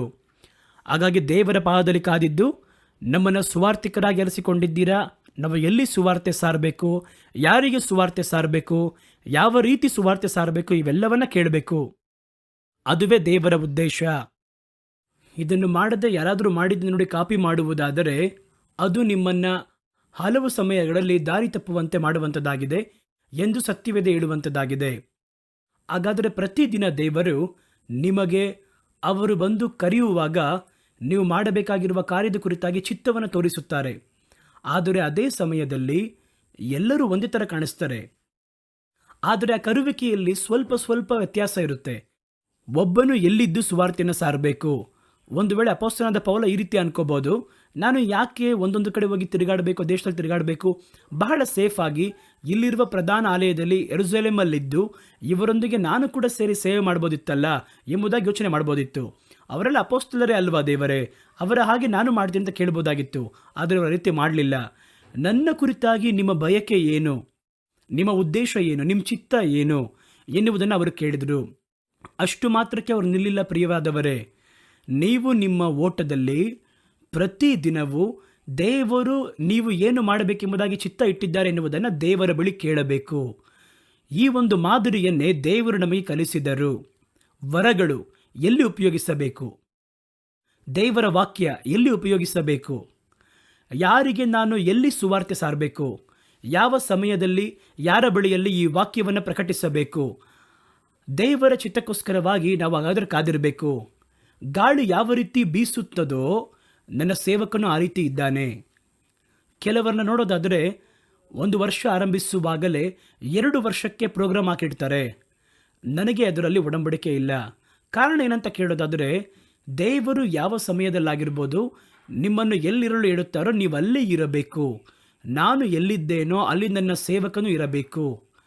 ನನ್ನನ್ನು ಕೆಲವೊಂದು ತಿಂಗಳುಗಳ ಹಿಂದೆ ಎಲ್ಲಾದರೂ ಕರೆದರೆ ನಾನು ಸಾಮಾನ್ಯವಾಗಿ ಬೇರೆ ಕಡೆ ಹೊರಗಡೆ ನಾನು ಹೋಗುವಂಥವನಲ್ಲ. ಒಂದು ವೇಳೆ ಕರೆದರೂ ಕೂಡ ನಾನು ದೇವರ ಬಳಿ ಕೇಳ್ಬಿಟ್ಟು ಹೇಳ್ತೀನಿ, ದೇವರು ಹೇಳಿದರೆ ಬರುತ್ತೇನೆ ಎಂಬುದಾಗಿ ಹೇಳ್ತೀನಿ. ಇನ್ನು ಕೆಲವರು ಹೇಗಾದರೂ ನೀವು ಬರಬೇಕು ಅಂತ ಕೇಳಿ ನಾನು ಹೇಳ್ತಿದ್ದೆ, ನೀವು ನಿಮ್ಮ ಬಯಕೆಯ ಪ್ರಕಾರ, ನಿಮ್ಮ ಪ್ರೀತಿಯ ಪ್ರಕಾರ ನೀವು ಬೇಕಾದ್ರೆ ಈ ಒಂದು ದಿನಾಂಕವನ್ನು ಹಾಕ್ಕೊಳ್ಳಿ, ಆದರೆ ದೇವರು ಕಳಿಸಿದರೆ ಬರ್ತೀನಿ ಅಷ್ಟೇ. ಕೆಲವರು ಬಹಳ ಒತ್ತಾಯ ಮಾಡ್ತಾರೆ, ಹೇಗಾದರೂ ಬನ್ನಿ ಬನ್ನಿ ಅಂತ ಕರೀತಾರೆ. ಆಗ ನಾನು ಹೇಳ್ತೀನಿ, ದೇವರು ಕಳಿಸಿದ್ರೆ ಬರ್ತೀನಿ. ಇದು ಕಡೆಯ ಸಮಯ, ಇದು ಮಾರ್ಪಡ್ಬೋದು. ದಿಢೀರೆಂಬುದಾಗಿ ನನ್ನ ಪಾದದಲ್ಲಿ ಕಾದಿಡು ಪ್ರಾರ್ಥನೆ ಮಾಡು ಅಂತ ಹೇಳಿದ್ರೆ ಮುಂದಿನ ಸಮಯ ನಾನು ಹೋಗ್ತೀನಿ ಅಂತ ಹೇಳ್ತೀನಿ. ಹಾಗಾಗಿ ಸೇವಕರ ಮಧ್ಯದಲ್ಲಿ ಇವರು ಬಂದರೆ ನಿಶ್ಚಯ ಎಂಬುದಾಗಿ ಅವರ ರೀತಿಯಾಗಿ ಹೇಳ್ತಾರೆ. ಅದು ತಪ್ಪಲ್ಲ. ದೇವರು ನಮಗೆ ಇಟ್ಟಿರುವಂತಹ ಕಾರ್ಯದಲ್ಲಿ ಯಾವ ಸಮಯದಲ್ಲಿ ನೀವು ಎಲ್ಲಿರಬೇಕು, ಯಾವ ಸಮಯದಲ್ಲಿ ನೀವು ಏನು ಮಾಡಬೇಕು ಎನ್ನುವುದನ್ನು ದೇವರು ನಮಗೆ ಪ್ರಕಟಿಸಿ ತೋರಿಸುತ್ತಾರೆ. ಹಾಗಾದರೆ ಮನುಷ್ಯನ ಪ್ರಯತ್ನದಲ್ಲಿ, ಮನುಷ್ಯನ ಆಲೋಚನೆಗಳಲ್ಲಿ ನಾವು ಸಿಲುಕುದ ಹಾಗೆ ಗಮನವಾಗಿರಬೇಕು. ಒಂದು ವೇಳೆ ನೀವು ಅದೇ ರೀತಿ ಕೆಲವೊಂದು ಕಾರ್ಯವನ್ನು ನೀವು ರಚಿಸಿಕೊಂಡರೂ ಕೂಡ ದೇವರು ಒಂದು ವೇಳೆ ಆ ಸಮಯದಲ್ಲಿ ನೀವು ಈ ಸ್ಥಳದಲ್ಲಿ ಇರಬೇಕು ಆ ರೀತಿಯಾಗಿ ಹೇಳಿದ್ರೆ ನೀವು ಅದನ್ನು ತಕ್ಷಣ ಮಾರ್ಪಡಿಸಿಕೊಳ್ಳುವುದಕ್ಕೂ ಅದನ್ನು ನಿಲ್ಲಿಸುವುದಕ್ಕೂ ಧೈರ್ಯ ಇರಬೇಕು. ಆಗ ಮಾತ್ರ ಪ್ರೋಗ್ರಾಮ್ ಮಾಡ್ಕೊಬೇಕು. ಹಲವರನ್ನ ನೋಡಿದ್ದೇನೆ, ದೇವರು ನಡೆಸುವುದಿಲ್ಲ, ಪ್ರೋಗ್ರಾಮೇ ಅವರು ನಡೆಸ್ತಿರುತ್ತೆ. ಅಯ್ಯೋ ಹೇಳ್ಬಿಟ್ನಲ್ಲ, ಅಯ್ಯೋ ಬರ್ತೀನಿ ಅಂತ ಹೇಳಿದ್ನಲ್ಲ, ಅವನು ಹೊರಟೋದ್ನಲ್ಲ, ಯಾರು ಹೇಳಿದ್ರು ನಿಮ್ಗೆ ಆ ರೀತಿಯಾಗಿ? ಹಾಗಾದ್ರೆ ನಿಮ್ಮ ನಡೆಸುವುದು ಯಾರು ಅಂತ ಯೋಚನೆ ಮಾಡಿ ನೋಡಿ. ಯಾರು ನಡೆಸ್ತಿರೋದು? ದೇವರ? ನೀವು ಒಂದು ಪ್ಲ್ಯಾನ್ ಮಾಡಿದ್ರಲ್ಲ ಪ್ರೋಗ್ರಾಮ್, ಯಾರು ನಡೆಸಬೇಕು ಅದನ್ನು? ನಿಮ್ಮನ್ನು ಅದರಲ್ಲಿ ಬಹಳ ಗಮನವಾಗಿ ಇದ್ದಿರಬೇಕು. ಆಗ ಮಾತ್ರ ದೇವರ ನಮ್ಮ ಸಂಗಡ ಮಾತಾಡುವುದು ಸತ್ಯವೇದ ಹೇಳುತ್ತದೆ. ಯೇಸು ಅದನ್ನೇ ಮಾಡಿದರು. ಯೇಸು ರಾತ್ರಿಯೆಲ್ಲ ಕಾದಿದ್ದು ಪ್ರಾರ್ಥನೆ ಮಾಡಿದ್ರು ಅಂತ ಹೇಳ್ತೀವಲ್ವಾ. ಏನು ಪ್ರಾರ್ಥನೆ ಮಾಡಿರ್ತಾರೆ ಅವರು? ಅವರಿಗೆ ಏನು ಕಾರಣಕ್ಕೋಸ್ಕರವಾಗಿ ಪ್ರಾರ್ಥನೆ ಬೇಕು? ಅವರು ರಾತ್ರಿಯೆಲ್ಲ ಕಾದಿದ್ದು ನಾಳೆ ಏನು ಮಾಡಬೇಕು ಎನ್ನುವಂಥದ್ದನ್ನು ತಂದೆ ತಮಗೆ ತೋರಿಸಬೇಕು. ಯೇಸು ತನ್ನ ಸಾಕ್ಷಿಯನ್ನು ಹೇಳಿದರು. ತಾನು ಮಾಡುವ ಹಾಗೆ ಅಥವಾ ಮಗನು ಮಾಡಬೇಕಾಗಿರುವ ಕಾರ್ಯವನ್ನು ತಂದೆಯಾದ ದೇವರು ತೋರಿಸುವುದು ಏನೋ ಅದನ್ನು ಬಿಟ್ಟು ಮಗನಾದವನು ತಾವಾಗಿ ಒಂದನ್ನು ಮಾಡುವುದಿಲ್ಲ. ನೋಡಿ, ಸತ್ಯವೇದ ಹೇಳುತ್ತದೆ. ಯೋಹಾನ್ ಬರೆದ ಸುವಾರ್ತೆ 5ನೇ ಅಧ್ಯಾಯ 19ನೇ ವಾಕ್ಯದಿಂದ ಕೆಲವೊಂದು ವಾಕ್ಯಗಳು 19-20 ಓದೋಣ ನೋಡಿ. ಅದಕ್ಕೆ ಯೇಸು ಅವರಿಗೆ, ನಿಮಗೆ ನಿಜ ನಿಜವಾಗಿ ಹೇಳುತ್ತೇನೆ, ತಂದೆಯು ಮಾಡುವುದನ್ನ ಕಂಡು ಮಗನು ಮಾಡುತ್ತಾನೆ ಹೊರತು ತನ್ನಷ್ಟಕ್ಕೆ ತಾನೇ ಏನು ಮಾಡಲಾರನು. ಆತನು ಮಾಡುವುದನ್ನೆಲ್ಲ ಹಾಗೆಯೇ ಮಗನು ಮಾಡುತ್ತಾನೆ. ತಂದೆಯು ಮಗನ ಮೇಲೆ ಮಮತೆ ಇಟ್ಟು ತಾನು ಮಾಡುವಗಳನ್ನೆಲ್ಲ ಅವನಿಗೆ ತೋರಿಸುತ್ತಾನೆ. ಇದಲ್ಲದೆ ಇವುಗಳಿಗಿಂತ ದೊಡ್ಡ ಕೆಲಸಗಳನ್ನು ಅವರಿಗೆ ತೋರಿಸುತ್ತಾರೆ. ಅಂದರೆ ಸತ್ಯವೇದದಲ್ಲಿ ದೇವರು ಹೇಳ್ತಾರೆ ನೋಡಿ, ಅಲ್ಲಿ ಮಗನಿಗೂ ತಂದೆಯ ಮಧ್ಯದಲ್ಲಿ ಇರುವಂತಹ ಒಂದು ರಹಸ್ಯವನ್ನು ದೇವರು ಪ್ರಕಟಿಸುತ್ತಾರೆ. ನೀವು ಚೆನ್ನಾಗಿ ಓದಿ ನೋಡಿ. ಪ್ರತಿದಿನ ರಾತ್ರಿಯೂ ತಂದೆಯಾದವರು ಕುಳಿತು ಕಟ್ಟಳೆಯೆಲ್ಲ ಇಡಲಿಲ್ಲ ಅವರಿಗೆ. ಹೇಗೆ ಕಟ್ಟಳೆ ಇಡಲಿಲ್ಲ? ನೀವು ಹೋಗಿ ನಾಳೆ ಬೇಗ ಹೋಗ್ರಿ, ಹೋಗುವ ದಾರಿಯಲ್ಲಿ ಈ ರೀತಿಯಾಗಿ ನಾಯಿ ಎನ್ನುವಂತಹ ವಿಧವೆಯ ಮಗನನ್ನು ನಾವು ಚಟ್ಟದಲ್ಲಿ ಇಟ್ಕೊಂಡು ತೊಗೊಂಬರ್ತಾರೆ, ಅವರನ್ನು ಎಬ್ಬಿಸಿರಿ, ಅನಂತರ ಹೋಗಿರಿ, ಒಬ್ಬ ಕುರುಡನಿರುತ್ತಾನೆ ಅವರನ್ನು ಮುಟ್ಟಿರಿ, ಅವನು ಸ್ವಸ್ಥತೆ ಹೊಂದುತ್ತಾನೆ. ಆ ರೀತಿಯಾಗಿ ಸುಮ್ಮನೆ ಹೇಳಲಿಲ್ಲ. ನಾಳೆ ಇವರು ಏನು ಮಾಡಬೇಕೋ ಅದನ್ನು ತಂದೆಯಾದವರು ಅವರಿಗೆ ಮಾಡಿ ತೋರಿಸಿದರು. ಅದೇ ರೀತಿ ಫಿಲ್ಮಲ್ಲಿ ನೀವು ನೋಡುವುದಾದರೆ ನಟನೆ ಮಾಡುವವರಿಗೆ, ಅಲ್ಲಿ ಒಂದು ನಾಟಕವನ್ನು ಮಾಡುವವರಿಗೆ ಡೈರೆಕ್ಟರ್ ಬಂದು ನಟನೆ ಮಾಡಿ ತೋರಿಸ್ತಾರೆ. ಅದೇ ರೀತಿ ಮಗನು ನೋಡುವ ರೀತಿಯಲ್ಲಿ ಎಲ್ಲಿ ನಿಲ್ಲಬೇಕು, ಯಾವ ರೀತಿ ಮಾಡಬೇಕು, ಯಾವ ರೀತಿ ಕೈ ಹಿಡಿದು ನೋಡಿ, ದೇವರು ಒಂದೊಂದು ಸ್ಥಳದಲ್ಲಿ ಒಂದೊಂದು ಥರ ಮಾಡಿರ್ತಾರೆ. ಸತ್ತವರನ್ನ ಒಂದೇ ಥರ ಗುಣಪಡಿಸಿರುವುದಿಲ್ಲ. ಸತ್ತಂತ ಚಿಕ್ಕ ಹುಡುಗಿಯನ್ನು ಕೈ ಹಿಡಿದು ಮೇಲೆತ್ತಿ ತಲಿತಾಕುಂ ಎದ್ದೇಳು ಎಂಬುದಾಗಿ ಹೇಳಿರ್ತಾರೆ. ಇಲ್ಲಿ ನೋಡಿ, ಚಟ್ಟವನ್ನು ಮುಟ್ಟಿ ಗುಣಪಡಿಸಿದರು. ಆ ವ್ಯಕ್ತಿಯನ್ನು ಕೂಡ ಮುಡಲಿಲ್ಲ, ಚಟ್ಟವನ್ನು ಮುಟ್ಟಿ ಗುಣಪಡಿಸಿದರು. ಲಾಜರನು ಅವನನ್ನು ಕರೆದು ಗುಣಪಡಿಸಿದರು. ಕರೆಯುವಾಗ ದೇವರು ಹೇಳಿದರು, ಅವನ ಕಟ್ಟುಗಳನ್ನು ಬಿಚ್ಚಿಬಿಡಿರಿ ಎಂಬುದಾಗಿ ಹೇಳಿದರು. 400 ವಿಧವೆಯ ಮಗನನ್ನು ಕೂಡ ಸಮಾಧಿ ಮಾಡುವುದಕ್ಕೆ ಬಟ್ಟೆಯಲ್ಲಿ ಸುತ್ತಿ ತೆಗೆದುಕೊಂಡು ಹೋಗಿರ್ತಾರಲ್ವಾ, ಅಲ್ಲಿ ದೇವರು ಆ ರೀತಿ ಹೇಳಲಿಲ್ಲ. ಹಾಗಾದ್ರೆ ನೋಡಿ, ಒಂದೊಂದು ಕಡೆ ಒಂದೊಂದು ಥರ ಇರುತ್ತೆ. ಒಬ್ಬ ಕುರುಡ, ಅಲ್ಲಿ ಬಾರ್ತಿಮಯ ಎನ್ನುವ ಒಬ್ಬ ಕುರುಡ, ಆ ಕುರುಡನನ್ನು ದೇವರು ಚಿತ್ತ ಉಂಟು ಶುದ್ಧನಾಗು ಅಂತ ಹೇಳಿದ್ರು. ಅವನನ್ನು ಆ ರೀತಿಯಾಗಿ ಎಬ್ಬಿಸಿದರು, ಅವನಿಗೆ ಸ್ವಸ್ಥತೆ ಉಂಟಾಯಿತು. ಮತ್ತೊಂದು ಕಡೆಯಲ್ಲಿ ಒಬ್ಬ ಕುರುಡನು ಬರುತ್ತಾನೆ, ಸಿಲುವಾದಲ್ಲಿ ನಿನ್ನ ಕಣ್ಗಳನ್ನು ತೊಡಿ ಎಂಬುದಾಗಿ ಹೇಳಿ ತಾನು ಮಣ್ಣ ಮೇಲೆ ಉಗುಳಿ ಒಂದು ಕೆಸರಿನಂತೆ ಮಾಡಿ ಅವನ ಕಣ್ಗಳಲ್ಲಿ ಹಚ್ಚಿ ಅವನನ್ನು ಕಳುಹಿಸಿಕೊಟ್ಟರು. ಈಗ ಅದೆಲ್ಲ ಒಂದೇ ಥರ ಮಾಡಲಿಲ್ಲ ದೇವರು, ಸ್ವಲ್ಪ ಗಮನಿಸಿ ನೋಡಿ ಅಲ್ಲಿ. ಹಾಗಾದರೆ ಅದರ ರಹಸ್ಯವನ್ನು ಅವರಲ್ಲಿ ಹೇಳ್ತಾರೆ ನೋಡಿ. ನನಗೆ ದರ್ಶನದಲ್ಲಿ ತೋರಿಸುತ್ತಿದ್ದರು. ದೇವರು ಯಾವ ರೀತಿ ಮಾಡಬೇಕು ಎನ್ನುವುದನ್ನು ತಾನು ಆ ಸ್ಥಳದಲ್ಲಿ ನಿಂತು ತೋರಿಸುತ್ತಿದ್ದರು. ಬಲಗಡೆಯಲ್ಲಿ ನಿಂತು ಅವರ ಕೈಯನ್ನು ಮುಟ್ಟಿ ಹಂಗೆ ಎತ್ತಬೇಕು. ಈ ಸ್ತ್ರೀಯನ್ನು ಮುಟ್ಟುವಾಗ ನೀವು ಆ ಮಂಚದ ಹತ್ತಿರ ಎಲ್ಲಿ ನಿಂತ್ಕೋಬೇಕು, ಅದರ ಕೈಯನ್ನು ಯಾವ ರೀತಿ ಹಿಡಿದೆತ್ತಬೇಕು, ಮೇಲೆತ್ತುವಾಗ ಯಾವ ಮಾತನ್ನು ಹೇಳಬೇಕು. ಎಲ್ಲ ಸ್ಥಳದಲ್ಲೂ ದೇವರು ತಲಿತಾಕುಂ ಎದ್ದೇಳು ಎಂಬುದಾಗಿ ಹೇಳಿದ್ರು ಎಲ್ಲ ಕಡೆ? ಇಲ್ಲ. ಎಲ್ಲರಿಗೂ ದೇವರು ಉಗುಳಿ ಅವರನ್ನು ಸ್ವಸ್ಥಪಡಿಸಿದ್ದಾರ? ಆ ರೀತಿ ಇದ್ದಿದ್ರೆ ಉಗುಳಿನ ಬಾಟ್ಲು ತುಂಬ ತುಂಬಿಸಿ ಮಾರಾಟ ಮಾಡ್ತಿದ್ರು ಈ ಕಾಲಘಟ್ಟದಲ್ಲಿ. ದೇವರು ಆ ರೀತಿ ಮಾಡಲಿಲ್ಲ.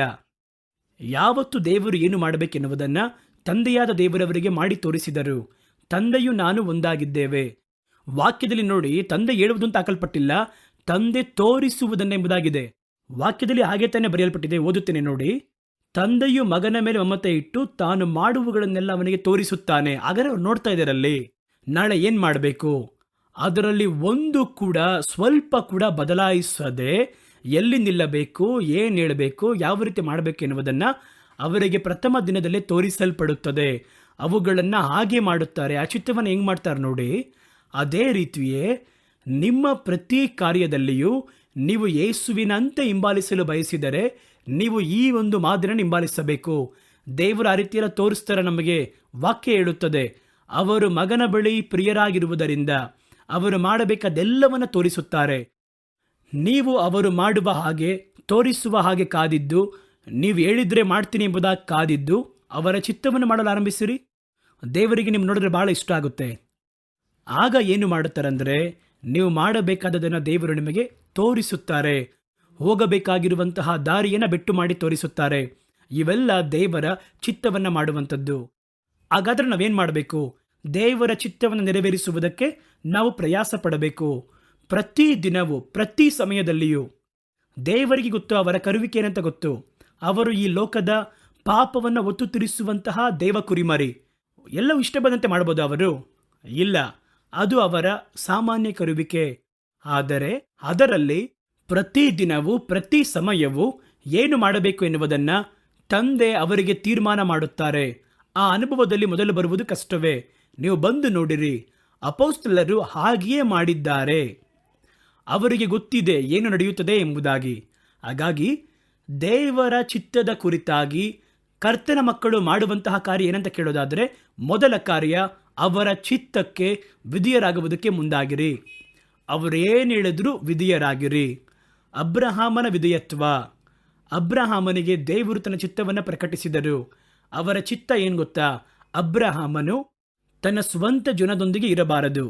ಯಾಕೆಂದರೆ ಇದ್ದರೆ ಅವರು ಒಂದು ಪರಿಶುದ್ಧ ಜನಾಂಗವಾಗಿ ಮಾರ್ಪಡಿಸಲಾಗುವುದಿಲ್ಲ. ಅವರ ಸಂತತಿಯನ್ನು ತನ್ನ ಸ್ವಂತ ಜನಾಂಗದೊಂದಿಗೆ ಇರಬೇಕಾದ್ರೆ ದೇವರು ಕೊಡಲಿಲ್ಲ. ಕೊಟ್ಟರೆ ಆ ಸ್ವಂತ ಜನಾಂಗದವರು ಅವರೆಲ್ಲ ವಿಗ್ರಹಾರಾಧನೆ ಮಾಡುವವರು. ಯೆಹೋಶುವನ ಪುಸ್ತಕದಲ್ಲಿ ನದಿಯ ತೀರದಲ್ಲಿರಬೇಕಾದ್ರೆ ಅಬ್ರಹಾಮನು, ಮೂಲಪಿತೃವಾಗಿರುವ ಅಬ್ರಹಾಮನು ವಿಗ್ರಹಾರಾಧನೆ ಮಾಡುವವನಾಗಿದ್ದ ಎಂಬುದಾಗಿ ಸತ್ಯವೇದ ಹೇಳುತ್ತದೆ. ಹಾಗಾಗಿ ಅವರು ಅನ್ಯ ದೇವರುಗಳನ್ನು ಆರಾಧನೆ ಮಾಡಿ ಬಲಿಗಳನ್ನು ಸಮರ್ಪಣೆ ಮಾಡಿ ಒಂದು ಅನ್ಯ ಜನಾಂಗದವರಾಗಿ ಜೀವಿಸುತ್ತಾ ಇದ್ದರು. ಆ ಸಂದರ್ಭದಲ್ಲಿ ಇವರಿಗೆ ಸಂತತಿ ಬಂದಿದ್ದರೆ, ಮಕ್ಕಳು ಹುಟ್ಟಿದ್ದರೆ ಯಾರು ಬೆಳೆಸ್ತಾ ಇದ್ರು? ಸುತ್ತಲಿರುವಂತಹ ತಾತ, ಅಜ್ಜಿ, ಬಂಧು ಬಳಗದವರು. ಅವರೆಲ್ಲ ಅವರೇನು ಮಾಡ್ತಾ ಇದ್ರು? ಅವರಿಗೆ ಬೇಡದಿರುವ ಕಾರ್ಯಗಳನ್ನು ಕಲಿಸ್ತಾ ಇದ್ರು. ದೇವರು ಅವರನ್ನು ಬೇರ್ಪಟ್ಟಂತಹ ಜೀವಿತಕ್ಕೆ ಅವರನ್ನು ಕರೆತಂದು ಇವರ ವಂಶವನ್ನು ದೇವರು ಶುದ್ಧೀಕರಿಸಲು ಬಯಸಿದರು. ಹಾಗಾಗಿ ಮೊದಲು ಅವರು ಏನು ಮಾಡ್ತಾರೆ, ಏನು ಹೇಳ್ತಾರೆ ಅಂತ ನೋಡಿ. ನಾನು ನಿನ್ನ ಆಶೀರ್ವಾದ ಮಾಡ್ತೀನಿ, ಅದಕ್ಕೆ ನೀನೇನು ಮಾಡಬೇಕು ಅಂದರೆ ನನ್ನ ಚಿತ್ತ ನಿನ್ನ ತಂದೆಯ ಮನೆಯನ್ನು, ತಾಯಿಯ ಮನೆಯನ್ನು ಮರೆತು ನಿನ್ನ ಜನಾಂಗದವರನ್ನು ಬಿಟ್ಟು ನಾನು ತೋರಿಸುವಂತಹ ದೇಶದ ಒಳಗೆ ಹೋಗು. ನೋಡಿದ್ರೆ ಅದೇ ಅವರ ಚಿತ್ತ. ಹಾಗಾದರೆ ಆ ಚಿತ್ತವನ್ನು ಮಾಡಲು ಅಬ್ರಹಾಮನು ವಿಧೇಯನಾದನು. ಆ ದೇಶವನ್ನು ಬಿಟ್ಟು, ಸ್ಥಳವನ್ನು ಬಿಟ್ಟು, ಎಲ್ಲೋಗ್ತೀವಿ ಗೊತ್ತಿಲ್ಲ, ಏನು ಮಾಡ್ತೀವಿ ಅಂತ ಗೊತ್ತಿಲ್ಲ, ತಕ್ಷಣ ವಿಧೇಯನಾದ್ನಲ್ಲ. ಅದುವೇ ಚಿತ್ತವನ್ನು ಮಾಡುವಂಥದ್ದು. ಅದೇ ರೀತಿ ನೋಡಿ, ಪೌಲನನ್ನು ದೇವರು ಕರೆದಾಗ ಸತ್ಯವೇದದಲ್ಲಿ ಓದುತ್ತೇವೆ, ಪೌಲನು ತಕ್ಷಣ ವಿಧೇಯನಾದ. ಅಪೊಸ್ತಲ ಕೃತ್ಯಗಳು 9ನೇ ಅಧ್ಯಾಯ 1ರಿಂದ 6ರವರೆಗಿರುವ ವಾಕ್ಯ. ಸೌಲ್ ಎನ್ನುವವನು ಸಭೆಗಳನ್ನು ಹಿಂಸೆಪಡಿಸುವವನಾಗಿದ್ದ. ಗೌರ್ಮೆಂಟ್ನಲ್ಲಿ, ಸರ್ಕಾರದಲ್ಲಿ ಅದಕ್ಕೆ ಬೇಕಾಗಿರುವ ಅನುಮತಿಯ ಪತ್ರವನ್ನು ಪಡ್ಕೊಂಡು ಸಭೆಗಳ ಒಳಗೆ ನುಗ್ಗಿ ಸ್ತ್ರೀಯರನ್ನು, ಪುರುಷರನ್ನು ಬೀದಿಯಲ್ಲಿ ಹಾಕಿ ಎಳೆದವರನ್ನು, ಅವರನ್ನು ಕೊಲೆಗೈದು ಸಭೆಗಳಿಗೆ ದೊಡ್ಡ ಬಾಧೆಗಳನ್ನು ಉಂಟು ಮಾಡುತ್ತಿದ್ದ ವ್ಯಕ್ತಿ. ಈಗ ಅನುಮತಿ ಪತ್ರವನ್ನು ನೇರವಾಗಿ ದೊಡ್ಡ ಅರಸನ ಬಳಿ ಪಡೆದಿದ್ದಾನೆ. ಅದನ್ನು ಕ್ರೈಸ್ತರು ಎಲ್ಲಿದ್ದರೂ ಅವರನ್ನು ಹೋಗಿ ಹಿಂಸೆ ಕೊಡ್ಬೋದು. ನಾನು ಅನುಮತಿಯನ್ನು ಪಡೆದು ಅವರನ್ನು ಕಷ್ಟ ಕೊಡುವ ಹಾಗೆ ಹೊರಟು ಹೋದ. ಹಾಗೆ ಹೋಗುವ ದಾರಿಯಲ್ಲಿ ದೇವರನ್ನು ಭೇಟಿ ಮಾಡಿದರು. ಸಂಧಿಸಿ ದೇವರು ತನ್ನ ಚಿತ್ತವನ್ನು ಅವನಿಗೆ ಹೇಳಿದ ಕೂಡಲೇ ಆತನು ವಿಧೇಯನಾದನು. ಸರಿ ಹೇಳಿದ್ರಿ ಅಲ್ವಾ, ನಾನು ಹೊರಟು ಬಂದೆ. ಈ ಅನುಮತಿ ಪತ್ರವನ್ನು ಪಡೆಯುವುದಕ್ಕೆ ಎಷ್ಟೊಂದು ಕಷ್ಟಪಟ್ಟು ಪಡೆದಿದ್ದೀನಲ್ವಾ, ಹಾಗಾಗಿ ಒಂದು 10 ಸಭೆಯನ್ನು ನಾನು ಬೆಂಕಿ ಹಚ್ಚಿ ಆಮೇಲೆ ನೀವು ಹೇಳುವುದನ್ನು ಮಾಡ್ತೀನಿ ಎಂಬುದಾಗಿ ಅವರಲ್ಲಿ ಹೇಳಲಿಲ್ಲ. ನೋಡಿ, ಅವರ ಉದ್ದೇಶ ಬೇರೆಯಾಗಿತ್ತು, ಅವರ ಪ್ರಯಾಣ ಬೇರೆ ಒಂದು ಗುರಿಯ ಕಡೆಗಿರುವಂಥದ್ದಾಗಿತ್ತು. ಆದರೆ ದೇವರು ತಮ್ಮ ಚಿತ್ತವನ್ನು ಪ್ರಕಟಿಸಿದ ಕೂಡಲೇ ತಕ್ಷಣ ವಿಧೇಯನಾದ. ಓದಿ ನೋಡಿರಿ, ಅಪೊಸ್ತಲರ ಕೃತ್ಯಗಳು 9ನೇ ಅಧ್ಯಾಯ 1ರಿಂದ ಕೆಲವೊಂದು ವಾಕ್ಯಗಳು. ಸೌಲನು ಎನ್ನುವವನು, ಸೌಲನು ಇನ್ನು ಕರ್ತನ ಶಿಷ್ಯರ ಮೇಲೆ ರೌದ್ರನಾಗಿದ್ದು ಬೆದರಿಕೆಯ ಮಾತುಗಳನ್ನಾಡುತ್ತಾ ಅವರನ್ನು ಸಂಹರಿಸಬೇಕೆಂದು ಆಶೆ ಪಡುತ್ತಾ ಮಹಾಯಾಜಕನ ಬಳಿಗೆ ಹೋಗಿ, ಆ ಮಾರ್ಗವನ್ನು ಹಿಡಿದವರು ಯಾರಾದರೂ ಸಿಕ್ಕಿದರೆ, ಅವರು ಗಂಡಸರಾದರೂ ಸರಿಯೇ ಹೆಂಗಸರಾದರೂ ಸರಿಯೇ, ನಾನು ಅವರಿಗೆ ಬೇಡಿ ಹಾಕಿಸಿ ಯೆರೂಸಲೇಮಿಗೆ ತರುವಂತೆ ದಮಸ್ಕದಲ್ಲಿರುವ ಆಯಾ ಸಭಾಮಂದಿರದವರಿಗೆ ನೀನು ಕಾಗದವನ್ನು ಕೊಡಬೇಕು ಎಂದು ಅವನನ್ನು ಬೇಡಿಕೊಂಡನು. ಅವನು ಪ್ರಯಾಣ ಮಾಡುತ್ತಾ ದಮಸ್ಕದ ಹತ್ತಿರಕ್ಕೆ ಬರಲು ಪಕ್ಕನೆ ಆಕಾಶದೊಳಗಿಂದ ಒಂದು ಬೆಳಕು ಅವನ ಸುತ್ತಲೂ ಮಿಂಚಿತು. 1 ನಿಮಿಷದಲ್ಲಿ ಅವನ ಹಾದಿ ಮಾರ್ಪಟ್ಟಿತು, ಪ್ರಯಾಣ ಮಾರ್ಪಟ್ಟಿತು. ಅವನು ನೆಲದಲ್ಲಿ ಬಿದ್ದ. ಅವನು ನೆಲಕ್ಕೆ ಬಿದ್ದು, ಸೌಲನೇ ಸೌಲನೇ, ನನ್ನನ್ನು ಯಾಕೆ ಹಿಂಸೆಪಡಿಸುತ್ತಿ ಎಂದು ಹೇಳುವ ವಾಣಿಯನ್ನು ಕೇಳಿದನು. ಅವನು, ಕರ್ತನೇ, ನೀನಾರು ಎಂದು ಕೇಳಿದ್ದಕ್ಕೆ ಕರ್ತನು, ನೀನು ಹಿಂಸೆಪಡಿಸುವ ಯೇಸುವೇ ನಾನು. ನೀನೆದ್ದು ಊರೊಳಕ್ಕೆ ಹೋಗು, ನೀನು ಮಾಡಬೇಕಾದದ್ದು ಅಲ್ಲಿ ನಿನಗೆ ತಿಳಿಸಲ್ಪಡುವುದು ಎಂದು ಹೇಳಿದನು. ಮರುಕ್ಷಣೆ ನೋಡಿ ಅವನೇನ್ ಮಾಡ್ದ ಅಂತ, ಇಷ್ಟೊಂದು ವೀರವಾಕ್ಯವನ್ನೆಲ್ಲ ಮಾತಾಡಿ ಅನುಮತಿಯನ್ನೆಲ್ಲ ಪಡೆದು ಬಂದಂತಹ ವ್ಯಕ್ತಿ ಮರುಕ್ಷಣವೇ, ದೇವರೇ, ನಾನು ಏನು ಮಾಡುವುದಕ್ಕೆ ಚಿತ್ತವಿಟ್ಟಿದ್ದೀರಾ ಅಂತ ಕೇಳಿದ. ಅದಕ್ಕೆ ದೇವರು, ನೀನೆದ್ದು ಪಟ್ಟಣದ ಒಳಗೆ ಹೋಗು, ನೀನು ಮಾಡಬೇಕಾದದ್ದು ಅಲ್ಲಿ ನಿನಗೆ ತಿಳಿಸಲ್ಪಡುವುದು ಅಂತ ಹೇಳಿದರು. ನೋಡಿದ್ರೆ ಮರುಕ್ಷಣವೇ ದೇವರ ಚಿತ್ತ ಪ್ರಕಟವಾದ ಕೂಡಲೇ ಅವರಿಗೆ ಅರ್ಥ ಆಯಿತು, ಇಲ್ಲಿ ಸಭೆಗಳನ್ನು ಹಿಂಸೆಪಡಿಸಲು ಹೋದಂಥ ನನ್ನ ಚಿತ್ತ, ನನ್ನನ್ನು ಸಂಧಿಸಿದ ದೇವರಿಗೆ ಮತ್ತೊಂದು ಚಿತ್ತವಿದೆ. ಆ ಚಿತ್ತವನ್ನು ನಾನು ಅರ್ಥ ಮಾಡಿಕೊಂಡು ಅದಕ್ಕೆ ವಿಧೇಯರಾಗುವುದಕ್ಕೆ ಮುಂದಾದರು. ಅದರಿಂದ ಪೌಲನು ಎತ್ತಲ್ಪಟ್ಟು ಅನೇಕ ಜನಗಳಿಗೆ ಆಶೀರ್ವಾದವಾಗಿರುವ ವ್ಯಕ್ತಿಯಾಗಿ ಉಪಯೋಗವಾದರು. 2ನೇ ಒಂದು ಕಾರ್ಯವನ್ನು ನೋಡಿ, ದೇವರ ಚಿತ್ತವನ್ನು ಮಾಡಿರಿ. ಚಿತ್ತವನ್ನು ಅರಿತುಕೊಳ್ಳುವುದು ಮಾತ್ರವಲ್ಲ, ಚಿತ್ತಕ್ಕೆ ವಿಧೇಯರಾಗುವುದು ಮಾತ್ರವಲ್ಲ, ಆ ಚಿತ್ತವನ್ನು ಮಾಡಿರಿ, ಮುಂದುವರೆದು ಮಾಡಿರಿ. ಕೆಲವರು ಆರಂಭದಲ್ಲಿ ಮಾಡ್ತಾರೆ, ಅನಂತರ ಹಾಗೆ ಅದು ಹೋಗ್ತಾ ಬೇರೆ ಥರ ಹೋಗ್ತಾರೆ. ಮುಂದುವರೆದು ಮಾಡ್ರಿ. ಎಫೆಸದವರಿಗೆ ಬರೆದ ಪತ್ರಕ್ಕೆ 6ನೇ ಅಧ್ಯಾಯ 6ನೇ ವಾಕ್ಯ ಹೇಳುತ್ತದೆ, ಮನುಷ್ಯರನ್ನ ಮೆಚ್ಚಿಸುವವರು ಮಾಡುವ ಪ್ರಕಾರ ಯಜಮಾನರು ನೋಡುತ್ತಿರುವಾಗ ಮಾತ್ರ ಸೇವೆ ಮಾಡದೆ, ಕ್ರಿಸ್ತನ ದಾಸರಿಗೆ ತಕ್ಕ ಹಾಗೆ ದೇವರ ಚಿತ್ತವನ್ನ ಮನಪೂರ್ವಕವಾಗಿ ನಡೆಸಿರಿ. ಆ ಸೇವೆಯನ್ನು ನೀವು ಮಾಡ್ತೀರಲ್ಲ, ಅದು ದೇವರಿಗೆ ಚಿತ್ತವಾಗಿದೆಯಾ? ಇವತ್ತು ನಾನು ಈ ಸ್ಥಳದಲ್ಲಿ ಸೇವೆ ಮಾಡಬೇಕಾ? ನಾನು ಏನು ಮಾಡಬೇಕು? ನೀವು ಪ್ರತಿ ಸ್ಥಳದಲ್ಲಿ ನೋಡೋದಾದರೆ ದೇವರು ತಮ್ಮ ಚಿತ್ತವನ್ನು ಪ್ರಕಟಿಸುವುದನ್ನು ನೋಡುತ್ತೇವೆ. ಅವರು ದೇವರ ಚಿತ್ತಾನುಸಾರವಾಗಿ ಅವರನ್ನು ಮಾಡಬೇಕೆಂಬುದಾಗಿ ದೇವರು ಬಯಸುತ್ತಾರೆ. 3ನೇ ಕಾರ್ಯವನ್ನು ನೋಡಿ, ದೇವರ ಚಿತ್ತಾನುಸಾರ ಪ್ರಾರ್ಥನೆ ಮಾಡಿರಿ. ನೀವು ಏನಾದರೂ ಒಂದು ಕೇಳಿದರೆ ಅದು ನಿಮಗೆ ಬಯಕೆ, ನಿಮಗೆ ಚಿತ್ತ, ಆದರೆ ದೇವರಿಗೆ ಚಿತ್ತವಾಗಿದೆಯಾ ಅಂತ ಕೇಳ್ರಿ. ದೇವರೇ ನಾನು ಕೇಳುವಂಥ ಈ ಕಾರ್ಯ ನಿಮಗೆ ಚಿತ್ತವಾಗಿದೆಯಾ ಅಂತ ಕೇಳ್ರಿ. 1 ಯೋಹಾನನ ಪುಸ್ತಕ 5ನೇ ಅಧ್ಯಾಯ 14ನೇ ವಾಕ್ಯ ಹೇಳುವಂಥದ್ದಾಗಿದೆ, ನಾವು ಏನಾದರೂ ಅವರ ಚಿತ್ತಾನುಸಾರವಾಗಿ ಕೇಳಿದರೆ ಅವರು ನಮಗೆ ಕಿವಿಗೊಡುತ್ತಾರೆ ಎನ್ನುವಂಥದ್ದು ಅವರ ಕುರಿತಾಗಿ ನಾವು ಒಳಗೊಂಡಿರುವ ಧೈರ್ಯ. ನೋಡಿದ್ರಾ? ಹಾಗಾದರೆ ಪ್ರಾರ್ಥನೆ ಮಾಡಿದರೆ ಅವರ ಚಿತ್ತಾನುಸಾರವಾಗಿ ಪ್ರಾರ್ಥನೆ ಮಾಡಿ. ನೀವಾಗಿ ಒಂದು ಫಾರ್ಮೆಟ್ ಕೊಟ್ಟು ಮಾಡಬೇಡಿ. ಇವತ್ತು ಯಾತಕ್ಕಾಗಿ ಪ್ರಾರ್ಥನೆ ಮಾಡಬೇಕು ಅಂತ ದೇವರಿಗೆ ಗೊತ್ತು, ನಿಮಗೆ ಗೊತ್ತಿಲ್ಲ. ಕರ್ತನು ನಿಮ್ಮ ಬಳಿ ಮಾತಾಡಬೇಕು ಅಂದರೆ ಕೇಳ್ರಿ, ನಾನಿವತ್ತು ಏನು ಪ್ರಾರ್ಥನೆ ಮಾಡಬೇಕು? ದೇವರಾತ್ಮನ ನಿಮ್ಮನ್ನು ನಿಯಂತ್ರಿಸುತ್ತಾರೆ. ಯಾತಕ್ಕಾಗಿ ನಿಮ್ಮ ಪ್ರಾರ್ಥನೆ ಬೇಕು? ಹಾಗಾಗಿ ಏನಾದರೂ ಕೇಳಬೇಕು ಅಂದರೆ ನನಗದು ಬಯಕೆ, ಈ ಒಂದು ವಸ್ತು ಬಯಕೆ, ಆದರೆ ನಿಮಗದು ಚಿತ್ತಾನ, ದೇವರ ಬಳಿ ಕೇಳ್ರಿ. ಒಂದು ವಾಹನವನ್ನು ನೀವು ಪಡಿಬೇಕಾದ್ರೂ ಕೂಡ ಕೇಳ್ರಿ. ವಾಹನವನ್ನು ಪಡೆಯುವಾಗ ತಪ್ಪಾಗಿ ಪಡೆಯುವುದಾದರೆ ಎಲ್ಲಾದರೂ ಹೋಗಿ ಪರಿತಪಿಸಬೇಕಾಗಿತ್ತು. ದೇವರ ಬಳಿ ಎಲ್ಲವನ್ನ ಕೇಳ್ರಿ. ಅವರ ಚಿತ್ತಾನುಸಾರವಾಗಿ ನೀವು ಮಾಡುವ ಹಾಗೆ ನಿಮ್ಮನ್ನು ಪರಿಪೂರ್ಣವಾಗಿ ಒಪ್ಪಿಸಿಕೊಡಿ. ಅನಂತರ 4ನೇ ಕಾರ್ಯ ಹೇಳುತ್ತದೆ, ದೇವರ ಚಿತ್ತಕ್ಕೋಸ್ಕರ ಪಾಡನ್ನು ಅನುಭವಿಸುವುದಕ್ಕೆ ತಯಾರಾಗಿರಿ. ದೇವರಿಗೆ ಒಂದು ಕಾರ್ಯ ಚಿತ್ತವಾದರೆ ಅದನ್ನು ಮಾಡುವುದಕ್ಕೆ ಒಂದು ವೇಳೆ ನೀವು ಪಾಡುಗಳನ್ನು ಪಡಬೇಕು ಅಂದರೂ ಕೂಡ ಅದಕ್ಕೆ ನೀವು ಸಮ್ಮತಿಸಿರಿ. ಅಯ್ಯಯ್ಯೋ, ಈ ರೀತಿ ಓದರೆ ಯೋಚನೆ ಮಾಡಬೇಕಾದ್ರೆ ಗೊತ್ತಾಗುತ್ತೆ, ಅಲ್ಲೆಲ್ಲ ಓದರೆ ನಾವು ಸಮಸ್ಯೆ ಬರುತ್ತೆ. ಆದರೆ ದೇವರು ಹೇಳ್ತಾರೆ ಹೋಗು ಅಂತ ಹೇಳ್ತಾರೆ. ಪಾಡುಗಳು ಬರುತ್ತದೆ ಅಂತ ಹೇಳೋದಾದರೆ ಹೋಗದಿದ್ದರೆ ತಪ್ಪಿಸಿಕೊಳ್ಳೋಣವಾ, ಜ್ಞಾನವಾಗಿ ನಡ್ಕೋಬೇಕು ಅಂತ ಯೋಚನೆ ಮಾಡ್ತೀಯ? ಇಲ್ಲ, ಪಾಡುಗಳನ್ನು ಅನುಭವಿಸಬೇಕೆಂಬುದಾಗಿ ದೇವರು ಚಿತ್ತ ಇಟ್ಟಿದ್ರೆ ಆ ಚಿತ್ತಾನುಸಾರವಾಗಿ ಬಾಧೆಗೆ ಒಳಗಾಗಲೇಬೇಕು. 1 ಪೇತ್ರನ ಪುಸ್ತಕ 4ನೇ ಅಧ್ಯಾಯ 19ನೇ ವಾಕ್ಯ ಹೇಳುತ್ತದೆ, ಆದ್ದರಿಂದ ದೇವರ ಚಿತ್ತಾನುಸಾರ ಪಾಡುಗಳನ್ನು ಅನುಭವಿಸುವವರು. ನೋಡಿದ್ರಾ?